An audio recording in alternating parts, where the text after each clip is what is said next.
For some strange reason, the main character, Lest Albion, has been reborn inside the game he used to play over and over again. In this world, Lest is known as a corrupt noble, and his fate is sealed. He's supposed to die halfway through the story. At first, Lest lived a pretty normal life in this new world, with no memory of his past. But that changed when he turned 14, during a sacred ritual called the Divine Oracle Ceremony. It's a tradition where teens are given a skill by the goddess. That's when Lest's old memories came flooding back. The goddess gave him a skill called Tame, a power people look down on, since it can only control weak creatures like pigeons or horses. When his father found out, he was furious. The Albion family has a proud legacy of raising legendary warriors, so his father had hoped Lest would get something powerful, like Sword Saint or another strong combat skill. Instead, with Lest receiving what's seen as a useless ability, his father quickly cast him aside, saying he wasn't fit to carry the Albion name. Even Lest's older brother joined in, mocking him and calling him worthless for the skill he got. With both of Lest's older brothers competing to become the next heir, they were actually pleased. Having a weak younger sibling made their rivalry much easier. Seeing how coldly Lest's family reacted to the news, the priest tried to comfort him, encouraging Lest not to let it weigh him down. The priest believed there had to be a deeper meaning behind the goddess giving him that skill. In that moment, Lest suddenly remembered he was now living inside Symphonia of Sword and Sorcery, the game he used to play non-stop in his past life. What shocked him most was that he hadn't been reborn as the main hero, but instead as the story's villain. That meant, if things went the same way as the game, he would be killed midway through the plot by one of the Demon King's army commanders. Being a dedicated player who had explored every ending, Lest knew that no matter what path he followed, his death was guaranteed. After the Divine Oracle Ceremony ended, Lest started analyzing the game's events, starting with his so-called useless skill, Tame. In the game, Tame was known for handling animals like cows or birds, so most saw it as weak. But Lest remembered the hidden truth: it wasn't just for livestock. The skill could also be used to control monsters. In the original game, Lest didn't figure out who he truly was until it was already too late. Years of being mistreated had already darkened his heart, and he ended up using Tame to harm others. His growing power drew the attention of the Demon King's army, and eventually, they stole his ability and killed him. Knowing all this now, Lest realizes that even if he tries his best to change his fate, as long as he holds on to that skill, the Demon King's forces will eventually come for him. That thought leaves him wondering how he can avoid that doomed ending. Using everything he knows from the game, Lest decides to grow stronger and take control of the kingdom on his own. Since the main story won't begin for another year, he plans to use that time to prepare for the worst. But first, he has to survive the cruel environment at home. One evening during dinner, his twin brothers, Edward and Sidward, proudly showed off in front of their father, Marquis Gad Albion, clearly trying to win his approval. Their mother, watching the two boys with pride, couldn't hide her joy, but when her eyes landed on Lest, she coldly called him a failure because of what she saw as a worthless skill. His brothers jumped in right after, mocking him by saying that if he'd been born into a livestock keeper's family, then his skill might have actually been useful. Lest, who was quietly keeping to himself, finally tried to speak up. But his father quickly cut him off, making it clear he didn't care what Lest had to say. Feeling cornered by his own family's harsh words, Lest stood up and left the table, choosing to go for a walk instead. It had been a full week since his old memories came back, and he was slowly starting to connect the dots. Sadly, he couldn't check his stats like players could in the game. But the more he adjusted to this world, the more he noticed that the rules were still pretty similar, like how defeating monsters helped players grow stronger. Realizing this, Lest knew that to level up, he had to train and take down as many monsters as possible. In the game, there was a condition: he could only tame monsters that he personally defeated. So, if he wanted to control powerful ones, he'd first have to raise his own stats high enough to beat them. One reliable method to do that came from the game itself, a daily routine known as midnight training, or as most players called it, the midnight grind. In the game, players could pick from 5 different training types each day, each one boosting a certain stat. But here in the real world, Lest isn't limited to midnight or just one training session. As long as he does every kind daily, he's sure he can grow stronger at an incredible speed. But building up his body isn't enough. He also plans to improve his magic. Using the memories of the Lest who lived in this world until now, he was able to complete his first magic refinement without trouble. His physical strength was already better than average too, proving how hard the original Lest must have been pushing himself. That surprised him, since in the game, Lest always seemed like a lazy character. Maybe getting stuck with the tame skill filled him with frustration and drove him to change. After wrapping up his usual training, Les started heading back to the mansion to rest. But on his way home, he bumped into his two older brothers, who were heading off for sword practice. Like always, they mocked him and made him feel like he didn't belong. Edward, who had the great sword wielder's skill, and Sidward, with his swordsman's skill, both clearly thought they were far above their younger brother and didn't hide it. While the twins were talking, a girl suddenly appeared, leaving the maids, Les, and even the brothers stunned.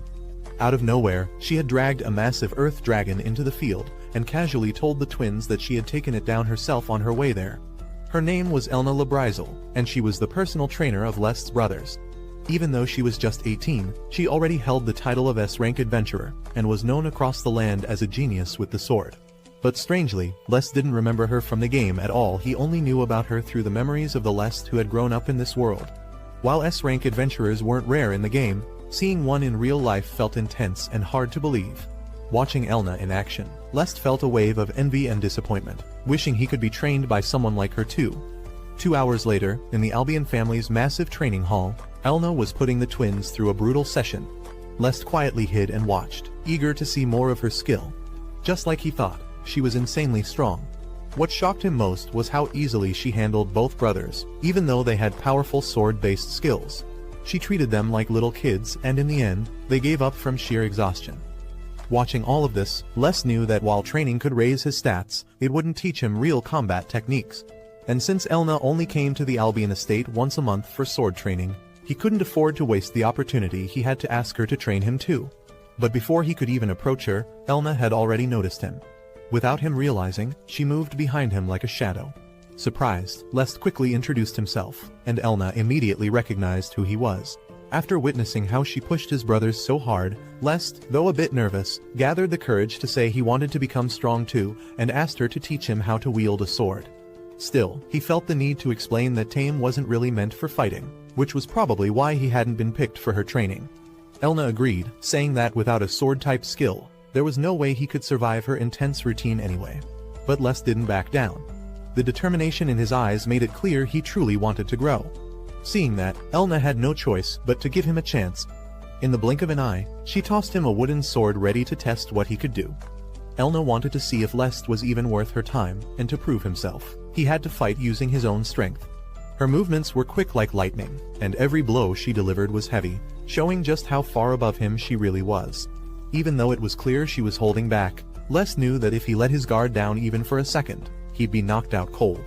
No matter how hard he tried, Elna's power was simply beyond anything he could match.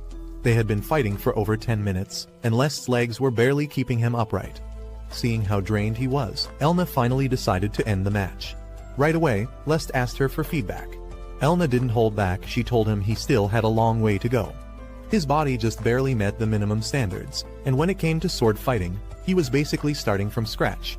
Still, she was curious, what was driving him to chase such strength? Was it to become a great swordsman, to surpass his brothers, or something else entirely? With firm resolve, Les answered with no hesitation he wanted to fight and defeat fate itself. Elna was taken aback. She'd never seen that kind of determination in any of her students before. So, she agreed to give Les 30 minutes of training each time she visited. Once she was finished with the other two, she'd spend that time coaching him as well. But she warned him clearly, if she ever caught him slacking off, not even a little, she'd stop right then and there. Les quickly promised her that would never happen. Since Elna wouldn't return for at least a month, he knew he'd have to keep training hard on his own to get stronger before their next session. Fast forward 2 months, and it's now Les's third day of training with Elna. At first, she assumed he hadn't made much progress. His movements still looked too easy to read. But then, to her surprise, Les showed her a technique she'd never seen from any of her other students. In the game, techniques were just as important as skills, maybe even more so. They were like final attacks that helped push past human limits. Over the last 2 months, Les had managed to learn one of them. It was a single strike move that boosted his sword's speed and strength, and he named it Blade Surge Full Drive, Flash Step. For the first time in her teaching life, Elna felt someone come truly close to landing a hit on her. Even though Les's attack was fast, Elna was still much stronger. She blocked it with ease. Les looked frustrated, feeling like all his hard work over the past few months wasn't enough. But while he was doubting himself, Elna stood there in silent shock, amazed by how far he'd come. The fact that he had only been learning swordsmanship for 2 months, and was already matching the level of his brothers who had been training for 6 is nothing short of incredible. It was clear that Lest had pushed himself to the limit, pouring everything into his training. But even that alone couldn't fully explain this progress. On top of that, the flash step technique he used earlier was something designed for people with actual sword-type skills. For someone without a combat class, even with natural talent, it should have taken a full year to learn. And yet, Lest had mastered it in just 2 months. That made Elna wonder if she had stumbled across something special, maybe even a once-in-a-generation talent. Meanwhile, Lest, still a little down because he hadn't landed a single hit on her, also felt thankful. Thanks to Elna, he had come a long way. So far, everything had been going better than he expected. Lest believed that as long as he stayed away from the main character and others who'd become his enemies, he could escape his doomed fate. But one night, their father, the Marquis, gave him unexpected news Charlotte, the second princess, was coming to visit their estate. Lest quickly tried to recall who she was. Then it hit him Charlotte was the main heroine in the game. She was the second princess of the Finale Kingdom, and a walking death flag for Lest. If he had to sum her up in one phrase, it would be, the perfect princess. Like many young royals, she had a deep curiosity about the world and easily made friends with anyone. She had a kind heart and treated everyone with respect, no matter their status. Even with all her talent, she stayed humble and trained hard to defend her people.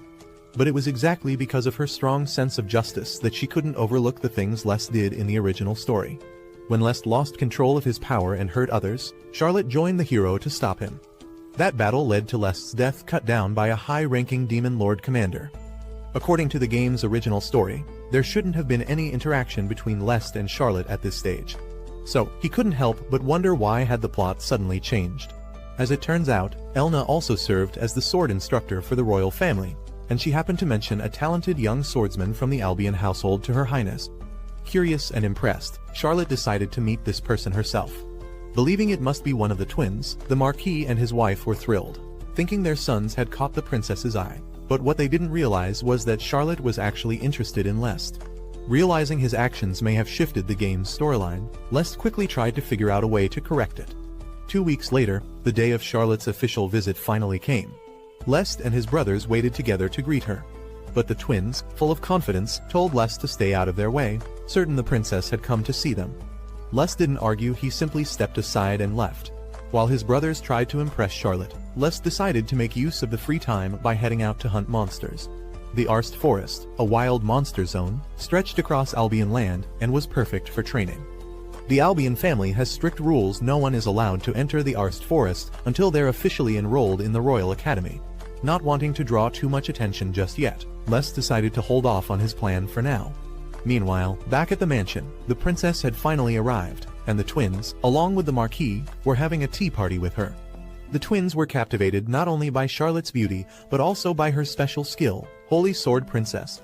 It was a top-tier ability that gave powerful boosts to both holy magic and sword skills, stronger even than their older brother's sword technique at the academy. When Charlotte asked if she could watch them spar, the twins eagerly agreed.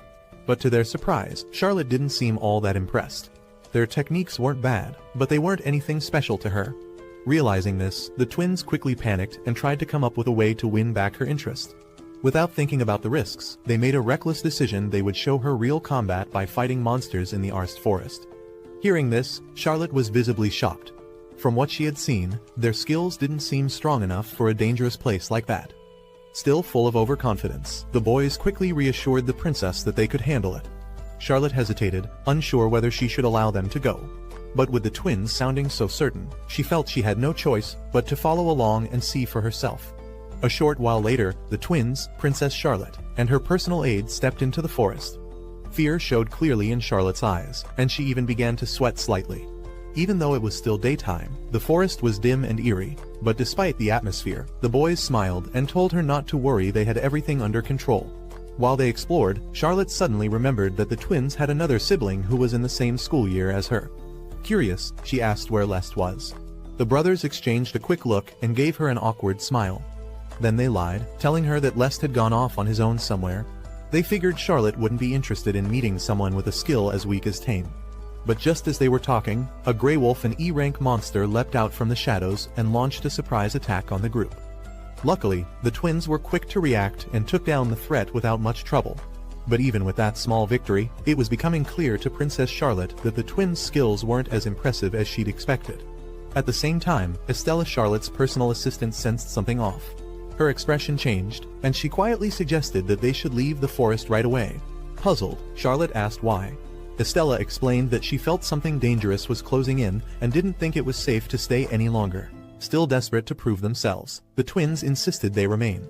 That's when a stronger threat suddenly appeared: a Gale wolf, ranked C, much more dangerous than the one before. The monster lunged forward with incredible speed, and Estella quickly stepped in, blocking the first blow to protect the group. Without hesitation, she told the twins to take Charlotte and run, which they did. But as they tried to escape, another wolf appeared out of nowhere and blocked their path, trapping them. With no other choice, Charlotte was forced to use her magic, while the twins struggled just to land a single hit. Even with her powerful spells, the Gale wolf's sheer strength began to overwhelm her, slowly wearing her down and putting her in serious danger. Just as the beast was about to deliver a deadly strike, help arrived. Lest jumped in, blocking the monster's attack completely and saving the princess's life. A few minutes earlier, Lest had spotted Princess Charlotte and her maid Estella heading into the Arst forest with his brothers. Without wasting a second, he rushed after them, fully aware of how dangerous the Forbidden Forest could be.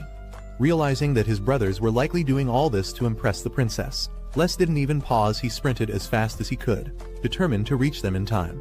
As the group made their way through the forest, Lest stayed hidden, watching them from the shadows, moving silently between trees. Most monsters here were low-ranked, and the twins could handle those. But if they happened to run into something powerful and Charlotte ended up hurt, or worse, her death could mean execution for the entire Albion family. So just to be sure, Les chose to follow them no matter what. And his instincts were right. In the present moment, he stepped forward just in time to protect Charlotte from being struck down. It was a dangerously close call. Even Les nearly got killed, but he felt relieved. If he had been just a second later, the princess could have been seriously hurt. When Les suddenly appeared, Charlotte was surprised to see an unfamiliar face and quickly asked who he was. That's when Les realized he hadn't introduced himself to her yet, even though he'd hoped to avoid this meeting for as long as possible. But thanks to his reckless brothers, he was now stuck in the middle of it. Even so, Les still wanted to keep his identity a secret for now. So instead of saying his name, he simply replied that he was just a regular passerby. Charlotte, however, didn't buy it. There was no way a normal person would be wandering around such a dangerous place. She clearly had a lot more questions, but Les cut her off, saying they could talk later. He still had a beast to deal with. Charlotte understood and gave him space to fight. The Gale wolf Les now faced was a C-rank monster that could control wind magic, making it especially hard to deal with. Even with all his training, Les knew that if he fought it head-on, he probably only had a 40 to 50% chance of winning. Still, he chose to stay hopeful, believing that with the knowledge he had from the game, he might just be able to pull off a win. As the monster lunged forward, Les managed to dodge just in time, instantly placing himself in front of the princess to shield her from harm. But the fight wasn't going in his favor. He was clearly struggling. The Gale wolf's attacks came in a variety of forms, leaving almost no opening to strike back. Whether it attacked from a distance or up close, Les had a hard time finding the right moment to counter. This wasn't surprising. After all, Gale wolves were known for their perfect balance of offense and defense, making them a nightmare to deal with. But what would overwhelm a normal person in this world was a different story for Les. Thanks to his deep knowledge as a hardcore player of the game, he had already memorized this monster's patterns. Using that advantage, he managed to land a solid hit, something that left Charlotte watching in shock. She couldn't help but wonder just who this mysterious fighter really was. Although the Gale wolf's strength and sword technique weren't far off from her own, Les kept striking it again and again with ease, even more than she ever could. As she watched him fight, her mind went back to the countless hours she spent training with Elna. Ever since she earned the title of Holy Sword Princess, Charlotte had pushed herself harder than anyone. She always knew there were people out there who surpassed her in magic or swordsmanship, but seeing it in front of her eyes made it real. Even with her title as the Holy Sword Princess, Charlotte never wanted to grow complacent. She trained relentlessly, determined not to fall behind those with greater skills or talent. Seeing her dedication always brought a smile to Elna's face. But as her mentor, Elna also reminded Charlotte that not every rival comes with flashy skills or high-ranking titles. Some, she said, were different. That's when she brought up Lest. Elna spoke of a boy, someone not gifted with powerful skills, yet driven enough to rise on pure talent and hard work alone. A boy whose strength, she claimed, could rival even Charlotte's. She explained that he was part of the Albion family and the same age as the princess. Charlotte hadn't planned to visit the Albion estate, but hearing Elna speak so highly of this boy stirred something in her. It wasn't just curiosity, it was admiration, and maybe a spark of challenge too. So when Elna encouraged her to meet him, Charlotte agreed. And now, back in the present, watching this mysterious boy go head-to-head with a powerful monster, it all clicked. His movements, his power, his grit, Charlotte knew instantly. This had to be the boy Elna spoke of. This was less the so-called useless skill holder everyone looked down on, and yet, he was anything but useless. Even though his skill is just tame, Lest shows a kind of strength that breaks all expectations. It's hard to believe, but Charlotte now knows for sure this is the boy Elna spoke so highly of. While Charlotte stands there amazed by his abilities, Lest remains focused on ending the battle, especially now that the monster has run out of magic. He knows this is his best shot to finish things. So when the beast suddenly shifts its attention and lunges at Charlotte, Lest reacts instantly, striking its head with full force and killing it using his signature move One Flash. A fight like this would have been intense for most people, but Lest handled it so effortlessly that even Charlotte, one of the most powerful fighters in the kingdom, was left stunned. But instead of celebrating, Lest stays serious. He knows that for someone with a skill like his, the real challenge starts after the battle is over. Now that the Gale Wolf is down, Charlotte walks over to thank him for saving her. Lest is caught off guard when she says his name. He never expected the princess to know who he was. And when he asks how she knows, Charlotte avoids giving a direct answer. Instead of answering directly, Charlotte points out that she's holding the same kind of wooden sword as Lest, the one Elna personally gave to each of her students. To properly introduce herself, she formally reveals that she's the princess of the Finale Kingdom and shares that she, too, is being trained under the same swordmaster. Despite her royal status, Charlotte doesn't hesitate to bow before Lest, sincerely thanking him for standing his ground and protecting her until the very end. She even admits that his courage and skill with a sword deeply impressed her, though Lest tries to downplay the situation, treating it like it was nothing special. The princess keeps expressing her heartfelt thanks. Her warm, beaming smile catches him off guard and leaves him slightly flustered. Not wanting her to notice his reddening face, Lest quickly excuses himself, saying he needs to check on the Gale Wolf. Before leaving, he asks Charlotte if she can keep an eye on his brothers for the time being, and she agrees without hesitation. Now that she's momentarily out of the picture, Lest walks up to the massive creature. It's easily 20 times his size.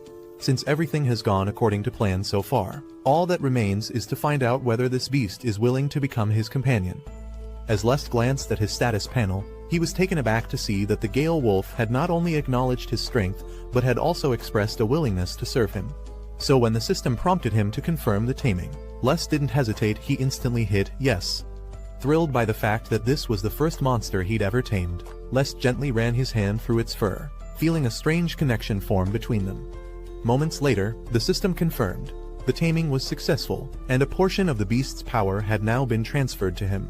That meant Lest had just gained access to wind magic. As if that wasn't enough, he also unlocked a new reward: interdimensional sanctuary granted only upon a tamer's first successful bond. With mana now coursing through his body, Lest could feel his strength rising, and the excitement building inside him was hard to contain. In that moment, he finally understood why the Lest from the original game believed he could reach the pinnacle of power. The skill tame didn't just allow him to control monsters, it let him absorb their strengths. Not only would he gain their heightened physical abilities, but if a creature had a unique skill, he'd be able to use it as well. In this case, that meant Lest now wielded the wind magic of the very monster he had just defeated. In the original game, Lest let his power consume him and ended up meeting a tragic downfall. He lost everything. But now, he's not that same person. Determined to change his fate, Lest pushed himself through harsh training, asked Elna for guidance, and steadily sharpened his swordsmanship. He didn't do all that just to throw it away. That's why he set his sights on taming even more monsters. The more creatures he tames, the more powerful he becomes. And if he keeps going like this, Lest is confident he can someday become the strongest in the world. With the Gale Wolf now officially under his control, Lest decided it was only right to give it a name. Wanting to keep it simple, he settled on Gale as the creature's nickname. Since it's definitely not normal to have such a powerful beast as a pet, Lest thought it would be best to keep Gale's existence a secret. So, to try out his new ability, he used interdimensional sanctuary to hide Gale safely away for now. Not long after, Estella came rushing onto the scene, clearly worried about the princess's safety. Charlotte, who had returned to the twins' side, greeted her with a smile and casually mentioned that another Gale Wolf had appeared, but they managed to drive it off. Estella was stunned. She quickly asked if Charlotte had fought the beast herself or if the twins had protected her. With pride, Charlotte replied that it was Lest who came to her rescue, leaving Estella completely speechless. Stella found it hard to believe what she had just heard. After all, Lest was known for having a skill that most considered useless. But Charlotte firmly told her that she saw everything with her own eyes, there was no mistake. With the secret already out, Lest admitted that it really was him. He explained that the fight had been tough, but in the end, he managed to drive the monster away. Hearing this, Stella was deeply grateful and said she'd like to thank him properly once things had calmed down. This moment made Lest realize he had to be more cautious when interacting with characters from the game world. One wrong step could cause serious trouble. But for now, he simply guided the two girls and brought his brothers out of the forest before anything else could go wrong. When they returned to the mansion, they were met with worried faces. Nearly every maid in the household looked alarmed, wondering where the boys and the princess had disappeared to from the training grounds. Before giving them an explanation, Lest quickly told everyone to tend to the princess's injuries first. At once, the staff rushed off to bring medicine, towels, and water to help care for her. Meanwhile, when the Marquis noticed that Lest was the only one who came back without a scratch, he immediately began accusing him, demanding to know if he had something to do with the other's condition. But before Lest could respond, the princess stepped in and defended him, firmly telling the Marquis that Lest didn't do anything wrong. In fact, he was the one who saved her life. This left the Marquis stunned. He had never imagined that his least favored child would be capable of such a feat. To help clear things up, Stella stepped forward and explained the full story. She told the Marquis that she and the princess had been led into the Arst forest by the twins, who confidently claimed they visited the area regularly. However, things took a dangerous turn when they encountered not one, but two C-rank Gale wolves. Hearing this, the Marquis was completely shocked. That his beloved sons would lead the princess into such danger was hard for him to believe. Stella, maintaining a serious tone, asked if the Marquis had actually given his children permission to enter such a perilous place. The Marquis quickly denied it, insisting he would never allow something like that. He added that his sons must have entered the forest without his knowledge. If this was true, and the princess had been put in danger, Stella firmly pointed out that the responsibility fell on the Marquis as the head of the house. This made him instantly nervous, fearing punishment from the king for his son's reckless actions. But to avoid further trouble, Charlotte stepped in and chose not to make things more complicated. She also acknowledged that they were partly at fault for trusting the twins so easily and didn't intend to blame the Marquis alone. More importantly, since Lest single-handedly drove off the Gale wolf and saved her life, she was willing to let the matter go. Hearing the full story, the Marquis found it hard to believe Lest could defeat such a creature alone. Frustrated and confused, he turned to his son, who avoided his gaze. After everything that happened, Charlotte asked the Marquis to show them to their rooms so they could finally rest. Before leaving, she spoke to Lest once more, saying she wanted to thank him properly another time. As the princess retired to her room, the Marquis was left alone, still struggling to grasp how his worthless son could have possibly defeated a Gale wolf. It seemed far too unbelievable.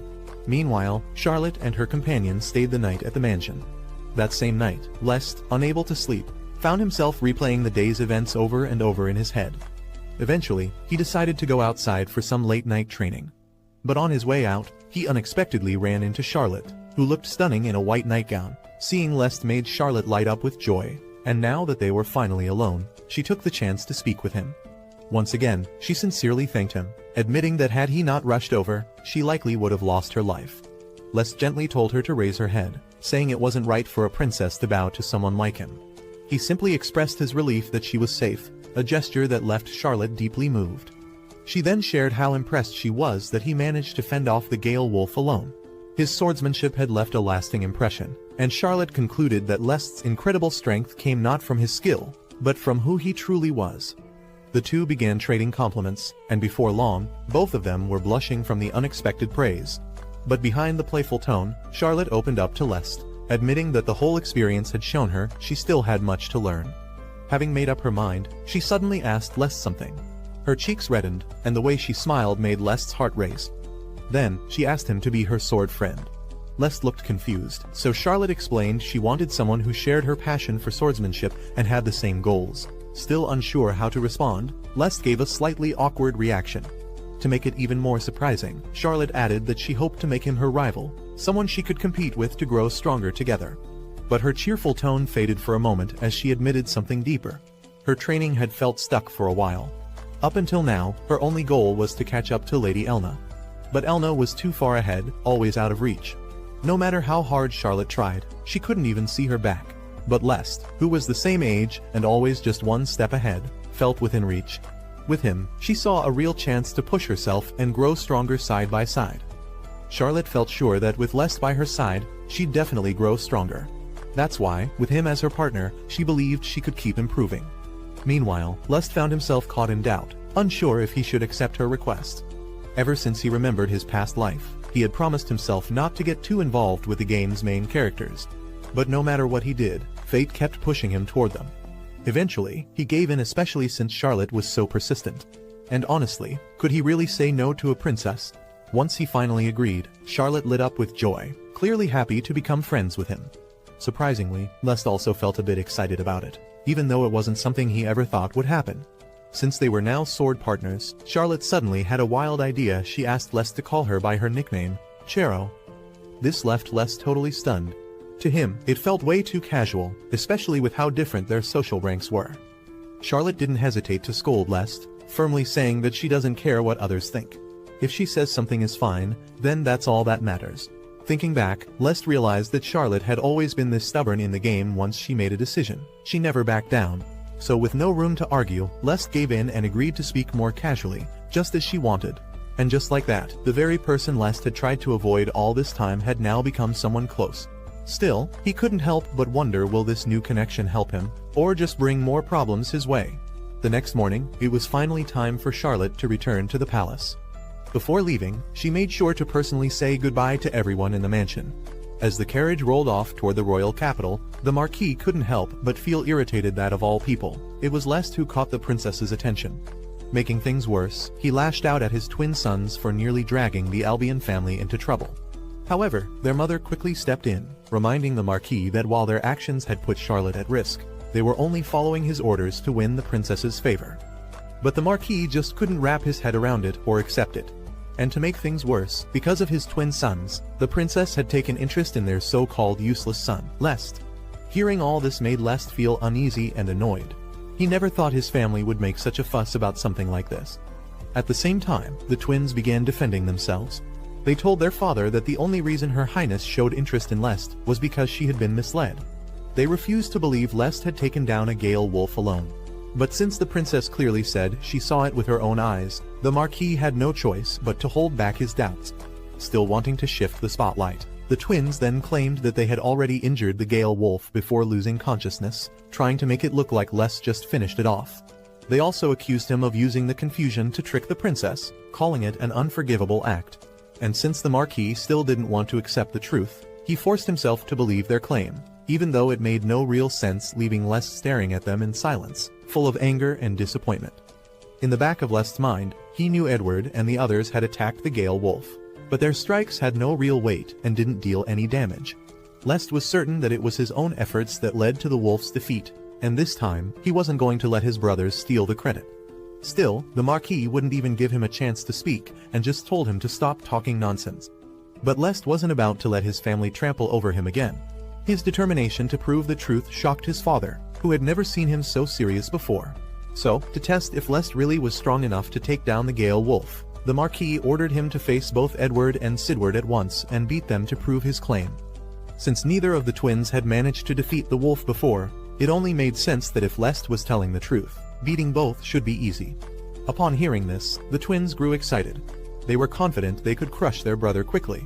And while a 2-on-1 fight went against proper rules, the twins claimed even the goddess would approve if it meant exposing their foolish brother's lies. At this point, if Edward and Sidward are free to use their full strength, then they're strong enough to not be easily beaten by a Gale wolf. On their own, they're almost just as skilled as Lest. But if he had to face them both together, he knew he wouldn't be able to win. That might have been true yesterday. But now that he's managed to tame the Gale wolf and unlock this new power, things are different. With this in mind, Lest feels certain he can beat his brothers easily. His sudden confidence left everyone in the room surprised. Just before the match could begin, someone unexpected showed up. Elna herself came forward and said she would serve as the witness to the brothers' duel. Even the Marquis was taken aback, as he didn't expect Lady Elna to appear now, especially with time left before the next training. Elna quickly explained that she heard from Stella about how her students had been attacked by a gale wolf and was relieved they had survived. She couldn't just stay put, so she came over to check on them and walked in right when she overheard that her students were preparing for a duel. Since Elna was already present, she chose to take on the role of official witness for the upcoming fight. When she referred to all 3 boys as her students, the Marquis suddenly understood that Lest had also been receiving her guidance, not just Edward and Sidward. Calmly, Elna explained that she agreed to train Lest only because he strongly requested it. Since that moment, she had quietly been overseeing his progress. The twins and the Marquis were clearly shocked after hearing this. With a firm look on her face, Elna explained that her choice was personal and that she hadn't trained Lest nearly as much as she had the other 2. She added that, even knowing all that, she didn't think Lest stood much of a chance against his brothers. That's why she was curious about the source of his sudden boldness. Her words gave the Marquis a bit of relief, hoping Lest wasn't as gifted as Charlotte seemed to believe. But Lest was sure that Elna had seen his growth and knew well he wasn't the type to boast unless he truly had something to show for it. Realizing that Elna was testing him, Lest made up his mind to prove not just his strength to his family, but also his worth to his teacher. So, as the duel was about to begin, he calmly stepped into position. When the twins saw the wooden sword in his hands, they instantly understood he was indeed being trained by Elna. Still, unlike Lest, who only had a wooden blade, the twins were holding weapons meant for actual combat. That made Lest feel a little uneasy, but also curious about what his brothers were truly thinking. The reason Lest felt so sure he could beat both of them was the new strength he gained from taming. With his body now stronger and access to wind magic, he had some confidence he could win. Even so, Lest didn't plan to use wind magic during the fight. More than anything, he didn't want anyone discovering the full power of taming yet, since that could bring more problems his way. Besides, wind magic wasn't the only special ability he now had. He believed more power would come to him in time. Just then, the match officially started.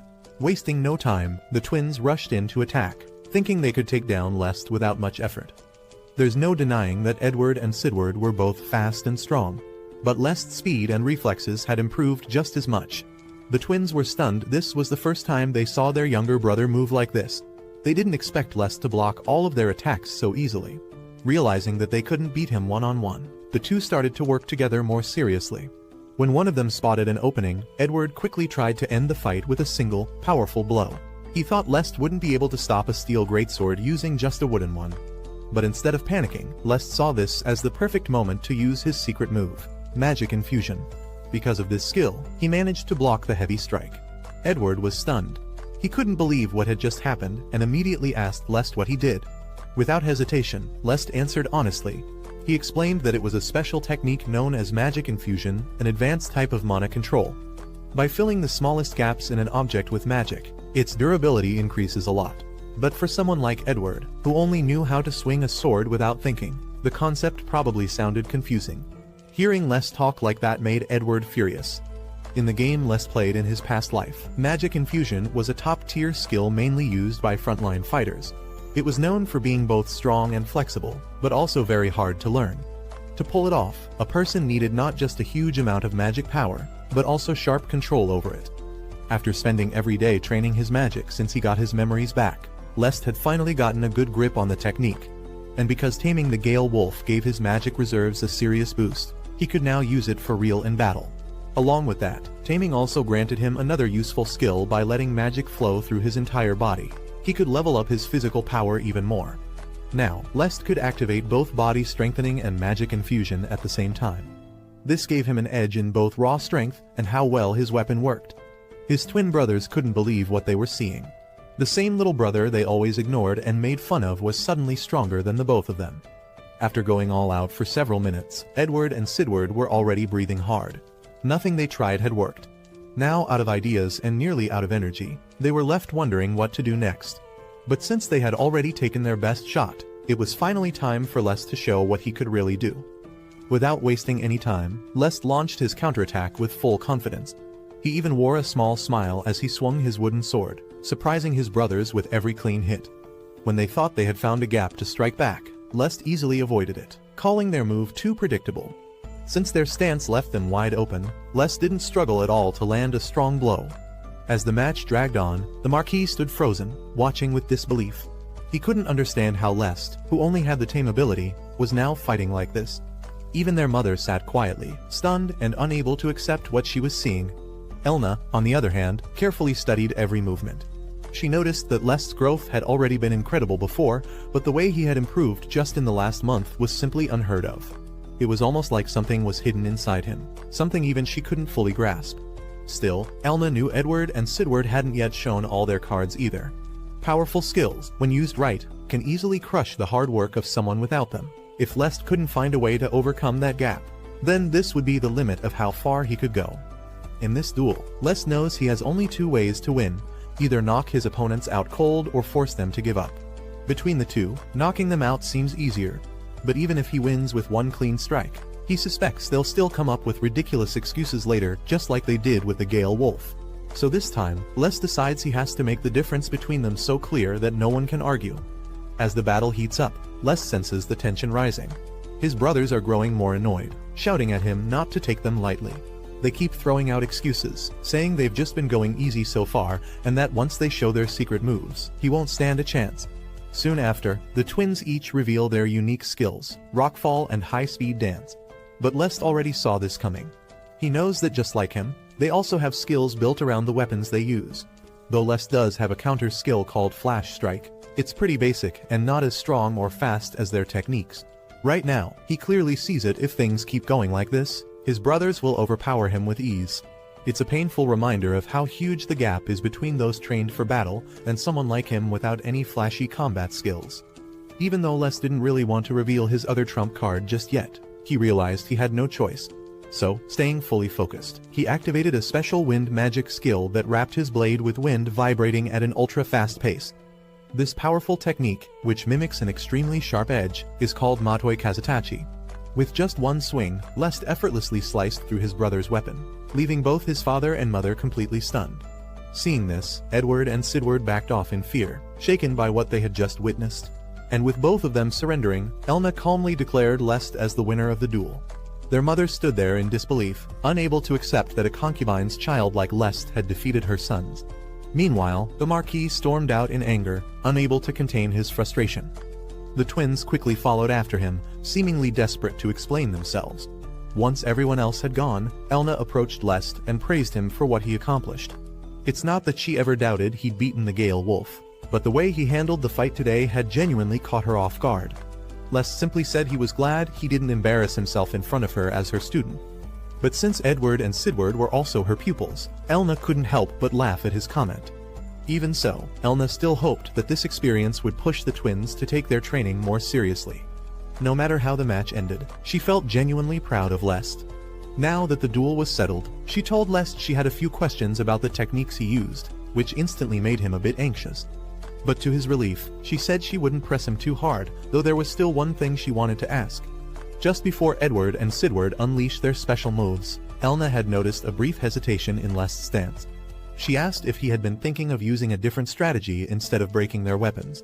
Now that she brought it up, Lest admitted that he had another option in mind.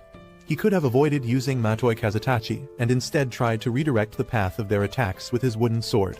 While not easy, it was something he felt confident he could pull off. But that plan had its risks. For one, since the idea depended on using his opponent's force against them, Lest figured Edward and Sidward would just brush it off and say he got lucky. Worse, they might have even gotten badly hurt if things went wrong. Even if it's normal in a fight, Lest still didn't want to deal with a mess if his brothers got hurt and started whining afterward. That's why, instead of risking more drama, he decided to end it by breaking their weapons using Matoi Kazutachi. From the look on Elna's face, it was clear she figured that out too. Still, Lest had finally earned a certain level of respect in the Albion family. He knew, though, that without the Gale Wolf's help, he couldn't have pulled it off. Wanting to show his gratitude, Lest opened a portal to his interdimensional world and called for Gale. The wolf looked ready to leap out, but Lest quickly decided to enter the space himself to avoid any chaos. Once inside, he went straight to Gale and gave him a sincere thanks. After all, it was Gale's wind magic that helped him defeat his brothers. Even though the win was great, Lest reminded himself to stay focused on what's ahead. Just then, a notification panel suddenly appeared, alerting him that his current tame slot was full. If he wanted to tame another monster, he'd need to increase the limit. It didn't really surprise him. Lest had known all along that while tame was powerful, it also had strict limits. To add more beasts beyond Gale, he had no choice but to level up the skill. In the game he used to play, Lest remembered only ever taming 5 monsters in total. Each one was incredibly powerful, and having them made Lest stronger too. But once those monsters were taken down, he became weak quickly because he hadn't kept up with his own training. Determined not to make that same mistake here, Lest now plans to level up no matter what. Late night training helps improve his stats little by little, but to grow faster, he needs to fight monsters and earn real experience points. Now that he's tamed Gale, Lest's power has reached close to a B rank level, even though he's officially still a C rank. That's enough for him to handle most unexpected trouble on his own. Still, he knows the next step, he needs to enter the Arst Forest again. But given the current situation, there's no way his family would ever allow him to go back there. Even so, Lest already has his eyes set on the next monster he wants to tame, and that creature lives deep inside the Arst Forest. Then, unexpectedly, things took a positive turn the very next day, as his biggest problem seemed to fix itself. Meanwhile, the Marquis found himself reflecting. Just 3 months ago, during the Divine Oracle ceremony, Lest's gift had been revealed to be tame, a skill that seemed so out of place in the Albion family, which had produced generations of elite swordsmen. Back then, tame was considered a pathetic, bottom-tier skill completely useless in real battles. So, it was only natural that the Marquis saw it as a disgrace. Right after the Divine Oracle ceremony, he wasted no time in sending out official notices, declaring that Lest would no longer be considered as a potential heir to the family. In doing so, he wanted to show that, like a true lion, he wouldn't hesitate to cast aside his own blood if they didn't meet his standards. But things didn't go as he expected. Lest turned into a warrior strong enough to bring down a Gale wolf and even caught the attention of the kingdom's second princess. Now, the Marquis is left bitter and annoyed. Lest's rising fame makes his earlier decision seem like a huge blunder, something that must be avoided at all costs. Still, he keeps lying to himself, insisting he made the right call. After all, someone using a skill like Tame shouldn't be allowed to lead the mighty Albion bloodline. To protect his pride and avoid being shamed in front of others, the Marquis is now determined to prove that Lest is completely unworthy. He's even willing to erase Lest's place in the family both officially and permanently. On top of everything, it turns out that the Albion family also has an eldest son studying at the academy who was blessed with the powerful Sword Saint skill. To the Marquis, this means the family's legacy is still secure, as long as his firstborn proves to be strong. Even though he already plans to kick Lest out of the house, the fact that the second princess favors him makes things more complicated. But despite how heartless it might seem, the Marquis chooses to send Lest off to the Arst Forest again, secretly hoping that the monsters there will take care of the problem for him. What he didn't expect, though, is that for someone like Lest eager to get stronger fast, this is actually the best news he could get. Still, Lest can't help but question his father's reasoning. Why would he be allowed to go alone into such a dangerous place? The Marquis gave him a few reasons, but none of them sounded convincing. Deep down, Lest knows his father has hidden motives. But right now, it doesn't really matter. This is a rare chance, and Lest isn't about to waste it. He accepts the order and heads straight to the forest, determined to gain more experience and power while he can. In the game, Arst Forest was split into 3 zones: the shallow layer, the middle layer, and the deep layer. The part assigned to him this time was only the beginner zone, the shallow layer. Lest quickly realized that his father likely avoided sending him to the deeper parts too soon, since that would seem suspicious. The monsters here were weak, mostly lower E rank to mid D rank creatures. Still, with Gale by his side, Lest didn't mind taking on as many enemies as he could. One unusual feature of his tame skill was that it didn't only boost his own abilities, it also powered up the monsters he tamed. Even better, the stronger he got, the higher the boost they received. Thanks to that, he had no trouble clearing out any monsters that came at him until a firebird suddenly appeared. It was a D rank upper monster. Since it was flying and his wooden sword couldn't reach, Lest figured it was the perfect moment to test his wind magic.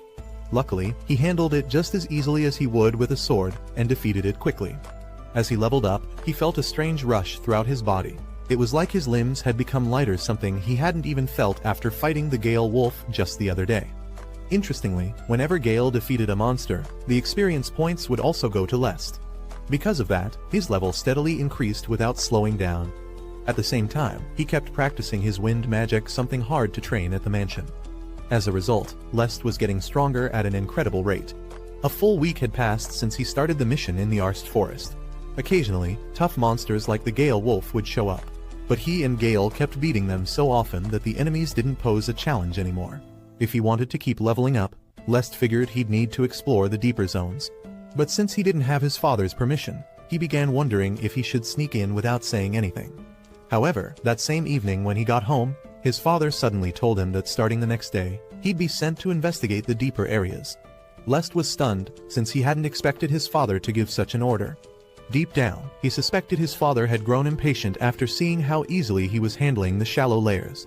Still, Lest felt grateful. Once again, the timing of his father's decision was just right. Just to make sure, Lest asked his father directly if he truly meant to let him into the middle layers, where the monsters were clearly much stronger. Without showing the slightest hesitation, the Marquis confirmed it and even said it was because he had high hopes for him. But what the Marquis didn't realize was that he had unknowingly handed a gift to the son he cared the least about. As soon as morning came, Lest and Gale were eager to dive back into their training, this time in the forest's middle section. In the shallow areas, monsters were usually around lower E to middle D rank. But now, high C rank beasts would start showing up too. Even so, none of them were a real threat. Without even realizing it, Lest had managed to climb up to a B rank level thanks to the stronger enemies he'd been battling over the last few days. Another week slipped by as he kept gaining strength. Then one day, without any signs, a powerful monster showed up out of nowhere. It was a mid-B rank monster, one that had been a serious challenge even in the game. Wanting to defeat it as quickly as possible, Lest immediately called for Gale. Working together, and with Lest using his Wind Sever armor magic, they finally managed to land a solid blow. Just like in the game, the Cyclops began preparing its I-Beam, a powerful and dangerous special move. But Lest, who already knew the exact timing, could have easily dodged it. Still, instead of avoiding the blast, he boldly stood his ground, determined to take it head-on and counter it no matter what. He had only tried this kind of maneuver on weaker enemies before, but now, facing the Cyclops, he felt genuinely thrilled to put his skills to the test. And with a single well-placed strike, Lest brought down the huge beast. Since he finally met the required conditions, his level rose again, and with it, the ability to tame a second monster. That alone got Lest fired up, since he had been waiting for this chance. For days now, he had already made up his mind about his next target, one that lives in the forest's deepest zone. Although his father hasn't allowed him into that area yet, Lest couldn't help but question whether he even needed that permission. Still, since it had already been a long, exhausting day, he chose to return to the mansion for now. After all, he knew that tomorrow, he and Gale would face the strongest creature they've ever encountered, one spoken of in legends across the kingdom. The monster Lest planned to tame next was none other than a dragon. And so, the following day, even though his father hadn't officially granted him permission to enter the deepest part of the forest, Lest went ahead anyway. After cutting through the upper and middle zones for nearly an hour, he and Gale fought their way past B-rank monsters, steadily moving toward their true destination. Eventually, after countless battles, they arrived at the place Lest had been aiming for all along. Standing in a wide, open field, Lest waited eagerly, knowing the moment was close. Then suddenly, a fierce wind swept across the area his signal had arrived. Out from the ruins of an old, crumbling church soared a black dragon, its wings slicing the sky as it let out a deafening roar. But rather than feeling fear, Lest's eyes lit up with excitement. Facing such a powerful opponent thrilled him. What amazed him even more was that this creature, still in its youth, already radiated an aura that shook the entire forest. In the game, this was just 1/10 of its full size, and yet it was terrifying. Fully grown, it would reach over 100 meters and had the potential to self-destruct. In the game's storyline, the dragon was once taken over by a demon general, went berserk, and nearly reduced the capital to rubble. Its strength was so overwhelming that even the heroes of that world were crushed by it. Lest once remembered fearing that this very dragon could bring an end to the entire nation. But in the end, it managed to break free from the demon's control and chose instead to aid the people. With the last of its strength, it used its magic to heal the very towns it had once harmed. Then, just before its final breath, the dragon did something no one expected. It spoke. To everyone's astonishment, it revealed that its ancient bloodline once served as divine guardians of the realm. These legendary dragons had defended humanity for centuries, fending off hordes of demons and monstrous threats. That legacy lived within the Black Dragon, and more than anything, it wished to protect, not destroy. After sharing its story, the dragon quietly faded into an eternal rest, its final moments filled with solemn grace. Though the game had framed this as a fixed loss event, and many players moved on without much thought, Lest had never forgotten it. Even though the dragon only appeared once, its presence had left a deep mark on him. So when he found himself reincarnated as Lest in this world, the very first goal that came to mind was clear: to tame that dragon, no matter what. because in this new life, Lest was determined to rewrite fate. If he could make the dragon his ally, he might just prevent the tragedy that once unfolded in the original story. After 4 months of promising himself that he'd tame this beast, the day had finally arrived. But to do that, Lest had to win this battle with everything he had, because if he didn't, he knew he'd be the one lying dead. In this world, dragons hold massive magical power, called the Kings of Magic. They twist reality itself and grow quickly when fed magic, especially by demon generals reaching the terrifying S rank. But since this one was still young, its level should only be around high B rank. With both his own power and Gale's combined, Lest believed they had a solid chance at victory. And so, the battle began as the dragon finally made its first move. Lest felt a bit tense, but both he and Gale were ready to show their true strength. Without any delay, they charged straight at the dragon. Lest used his Cyclone Blast technique, hoping they might at least catch it off guard. But shockingly, the creature batted it away with just a single flap of its wings. Still, Lest didn't let that shake him. He stayed hopeful and pushed forward again. As he and Gale kept pressing their attack, the dragon calmly began building up a spell, a huge one, pure destruction magic, and it was clearly preparing to unleash it. Even though the dragon's magic was deadly, Lest didn't feel a hint of fear. As someone who knew the game inside and out, he was well aware that if he simply dodged the attack, it wouldn't matter at all. So when he saw an opening, Lest used his wind magic to rise into the air, aiming to take the fight off the ground. With his body enhanced through magic and time spells, he managed to strike the legendary beast. The dragon roared in pain, and Lest quickly called for Gale to attack while it was stunned. But even Gale's strongest claws couldn't cut through the dragon's thick hide. As the black dragon rose back to its feet, Lest braced himself. The real battle was just beginning now. For several intense minutes, Lest and Gale poured everything they had into the fight. The fearsome black dragon, once forced from the skies, gave up trying to fly and focused all its strength on the ground instead. Lest knew that if he slipped up, even for a second, he'd lose instantly. Yet deep in the heart of that dangerous fight, something strange stirred inside him, an intense excitement, unlike anything he had ever felt. To him, this battle wasn't just about survival anymore. He saw the dragon not as a mindless beast, but as if it were a mighty demon puppet, and this, to Lest, was a rare moment to fight with pride and honor. No matter how hard the challenge may be, Lest is determined not to let this chance slip through his fingers. The thrill of facing such a powerful enemy fills him with excitement, and without realizing it, his grip on the wooden sword tightens. With no fear in his heart, Lest is eager to meet the dragon head-on, partly because he craves this intense feeling more than ever. But more than anything, he wants to tame the black dragon and save it from the tragic end it faced before. That's why Lest is ready to give everything he has to claim victory. The dragon's attacks are wild and fierce, but each strike leaves it exposed.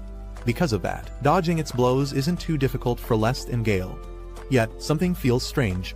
Even though it's still young, this dragon really is a king among magical beasts. As the battle continues, Lest begins to realize something. The dragon hasn't been trying to hit them directly at all. It's almost like it wants them to notice something. And now, as they both freeze in place, Lest senses it. This next attack is different. If his guess is right, the black dragon is preparing to unleash its breath attack. This was the kind of attack Lest and Gale absolutely had to avoid. One mistake, and it could cost them their lives. But in that moment, something finally clicked for Lest. Taming a monster wasn't just about beating it in battle. It was about something deeper than just proving strength. As the black dragon unleashed its terrifying breath attack, Lest could only stand frozen, watching the blast race toward him. The heat alone was enough to scorch the air, but that wasn't what scared him the most. What truly shook him was the enormous amount of magic behind it. As the searing magic closed in, Lest couldn't help but question himself. Had he made a terrible mistake? Had he misjudged everything from the start? But just then, something unexpected happened. The breath didn't hurt him at all. No burns, no damage, nothing. The dragon's magic had done nothing to him. That's when it all made sense. The strange feeling Lest had during the earlier attacks wasn't just in his head. It was real. The dragon had never intended to harm them from the beginning. The breath attack had seemed deadly from the outside. But Lest's guess turned out to be right. It was only coated in powerful magic, while the core was empty. What looked like a full-force blast was, in truth, a test. Such precise control over magic is something only a being like the dragon hailed as the king of magic could possibly pull off. But that only raised a bigger question. What was the black dragon really trying to do from the start? Its actions had shown not just overwhelming power, but also deep wisdom and a sense of honor rooted in ancient traditions. It carried the pride of its ancestors, noble beings who once guarded this land with unwavering resolve. In the end, Lest didn't have to defeat the dragon in the way most would expect. Because this wasn't just a battle, it was a test. A test of character, of intention. The dragon, with all its memories of a time when its kin stood as protectors, simply didn't want its strength to fall into the wrong hands. It never meant to harm someone like Lest. And when Lest grasped that truth when he chose to respect the dragon's pride instead of trying to crush it, that's when everything changed. Understanding this, Lest didn't hesitate. With clear purpose in his voice, he told the dragon he had come not to dominate it, but to honor and protect its pride. And at that moment, something shifted. The great dragon, recognizing Lest's sincerity, slowly lowered its head in trust. Lest gently reached out, placing his hand against the dragon's nose. In that instant, the taming magic began to glow. And just like that, one of the most legendary creatures in existence was about to become his companion. As all of this unfolded, Lest could feel something awakening deep within him, his senses sharpening, his spirit lighting up. It almost felt unreal, like a dream. He had just tamed one of the most powerful creatures in existence. When the taming finally finished, a surge of energy flowed through him. This was the dragon's blessing, a special gift given to those who form a bond with a dragon. It granted him strong resistance to harmful status effects and, more importantly, advanced control over magic. Hearing that made Lest beam with excitement. In the game, the black dragon could shape magic into any form, turning it into storms, lightning, or even illusions. Now, with this blessing, he might be able to do the same one day. He had hoped to gain the dragon's concept interference skills, the power to twist reality itself, but Noir was still young and hadn't awakened those abilities yet. Still, Lest was confident. With time and growth, more of that legendary power would surely come his way. Just imagining the possibilities made his heart race. Realizing he couldn't keep calling the dragon just Black Dragon, Lest gave it a name, Noir. And to his surprise, the dragon let out a powerful roar, clearly pleased.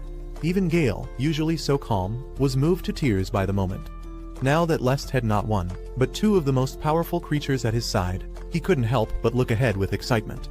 With Gale and Noir by him, he felt ready to take on anything the world could throw his way. Now that they had completed their mission, Lest chose to finally return home. Since taking the dragon along in his current form wasn't possible, he decided to place him in the interdimensional space where Gale also resided. But Noir didn't seem eager to leave the forest, which reminded Lest that the forest was full of fierce creatures and soaked in dark magic. This place constantly lured demons, drawn by the magical energy. In the game, these demons were known for their cruelty and played a big role in Lest's story. This is where Noir came in.